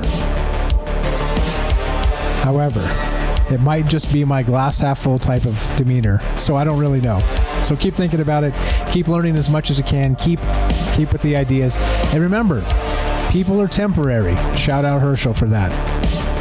But ideas are eternal. That's that. It's true. So keep the ideas flowing, keep thinking, keep dreaming, keep wondering what comes next, because I don't really know either. And yeah, we'll see you on Thursday night. Thanks for hanging out. Don't forget, follow our friends, troubledminds.org/friends. Click the friends link there if you're on the website. Scroll down. There's a lot of amazing people that are part of this show, that have been part of the show. If you belong on this list, you do. You have to help 1 iota, and you're in it. So just send me an email, troubledmindsradio@gmail.com. I will add you to this list. No need to be snarky and be like, Mike, I'm not on this list. Send me the thing and say, please add me to the list. And it's done. I'll do it. It's easy, right? It's easy. Super easy. As we finish, that's that. If you want to help Troubled Minds directly and get on this list or just help us and remain anonymous, spread the word. Let people know a conversation's happening where we will not talk about politics. We're not going to talk about binary thought ideas, because there's a whole spectrum in between that's more fascinating than just the nonsense they always try and tell us. And keep dreaming. Keep an open mind. Keep an open mind, but not so open that your brain falls out. Don't forget. Don't forget. That's that. If you want to help Troubled Minds directly beyond that, you got a few bucks to spend. I appreciate it very much. There's also a support page, troubledminds.org/support. All the stuff is there. Thanks for all the recent donations, and thanks for being part of this. Thanks for caring about the ideas and the conversation. And as we finish, it goes exactly like this. Be sure, be strong, be true. Thank you for listening. From our Troubled Minds to yours, have a great night.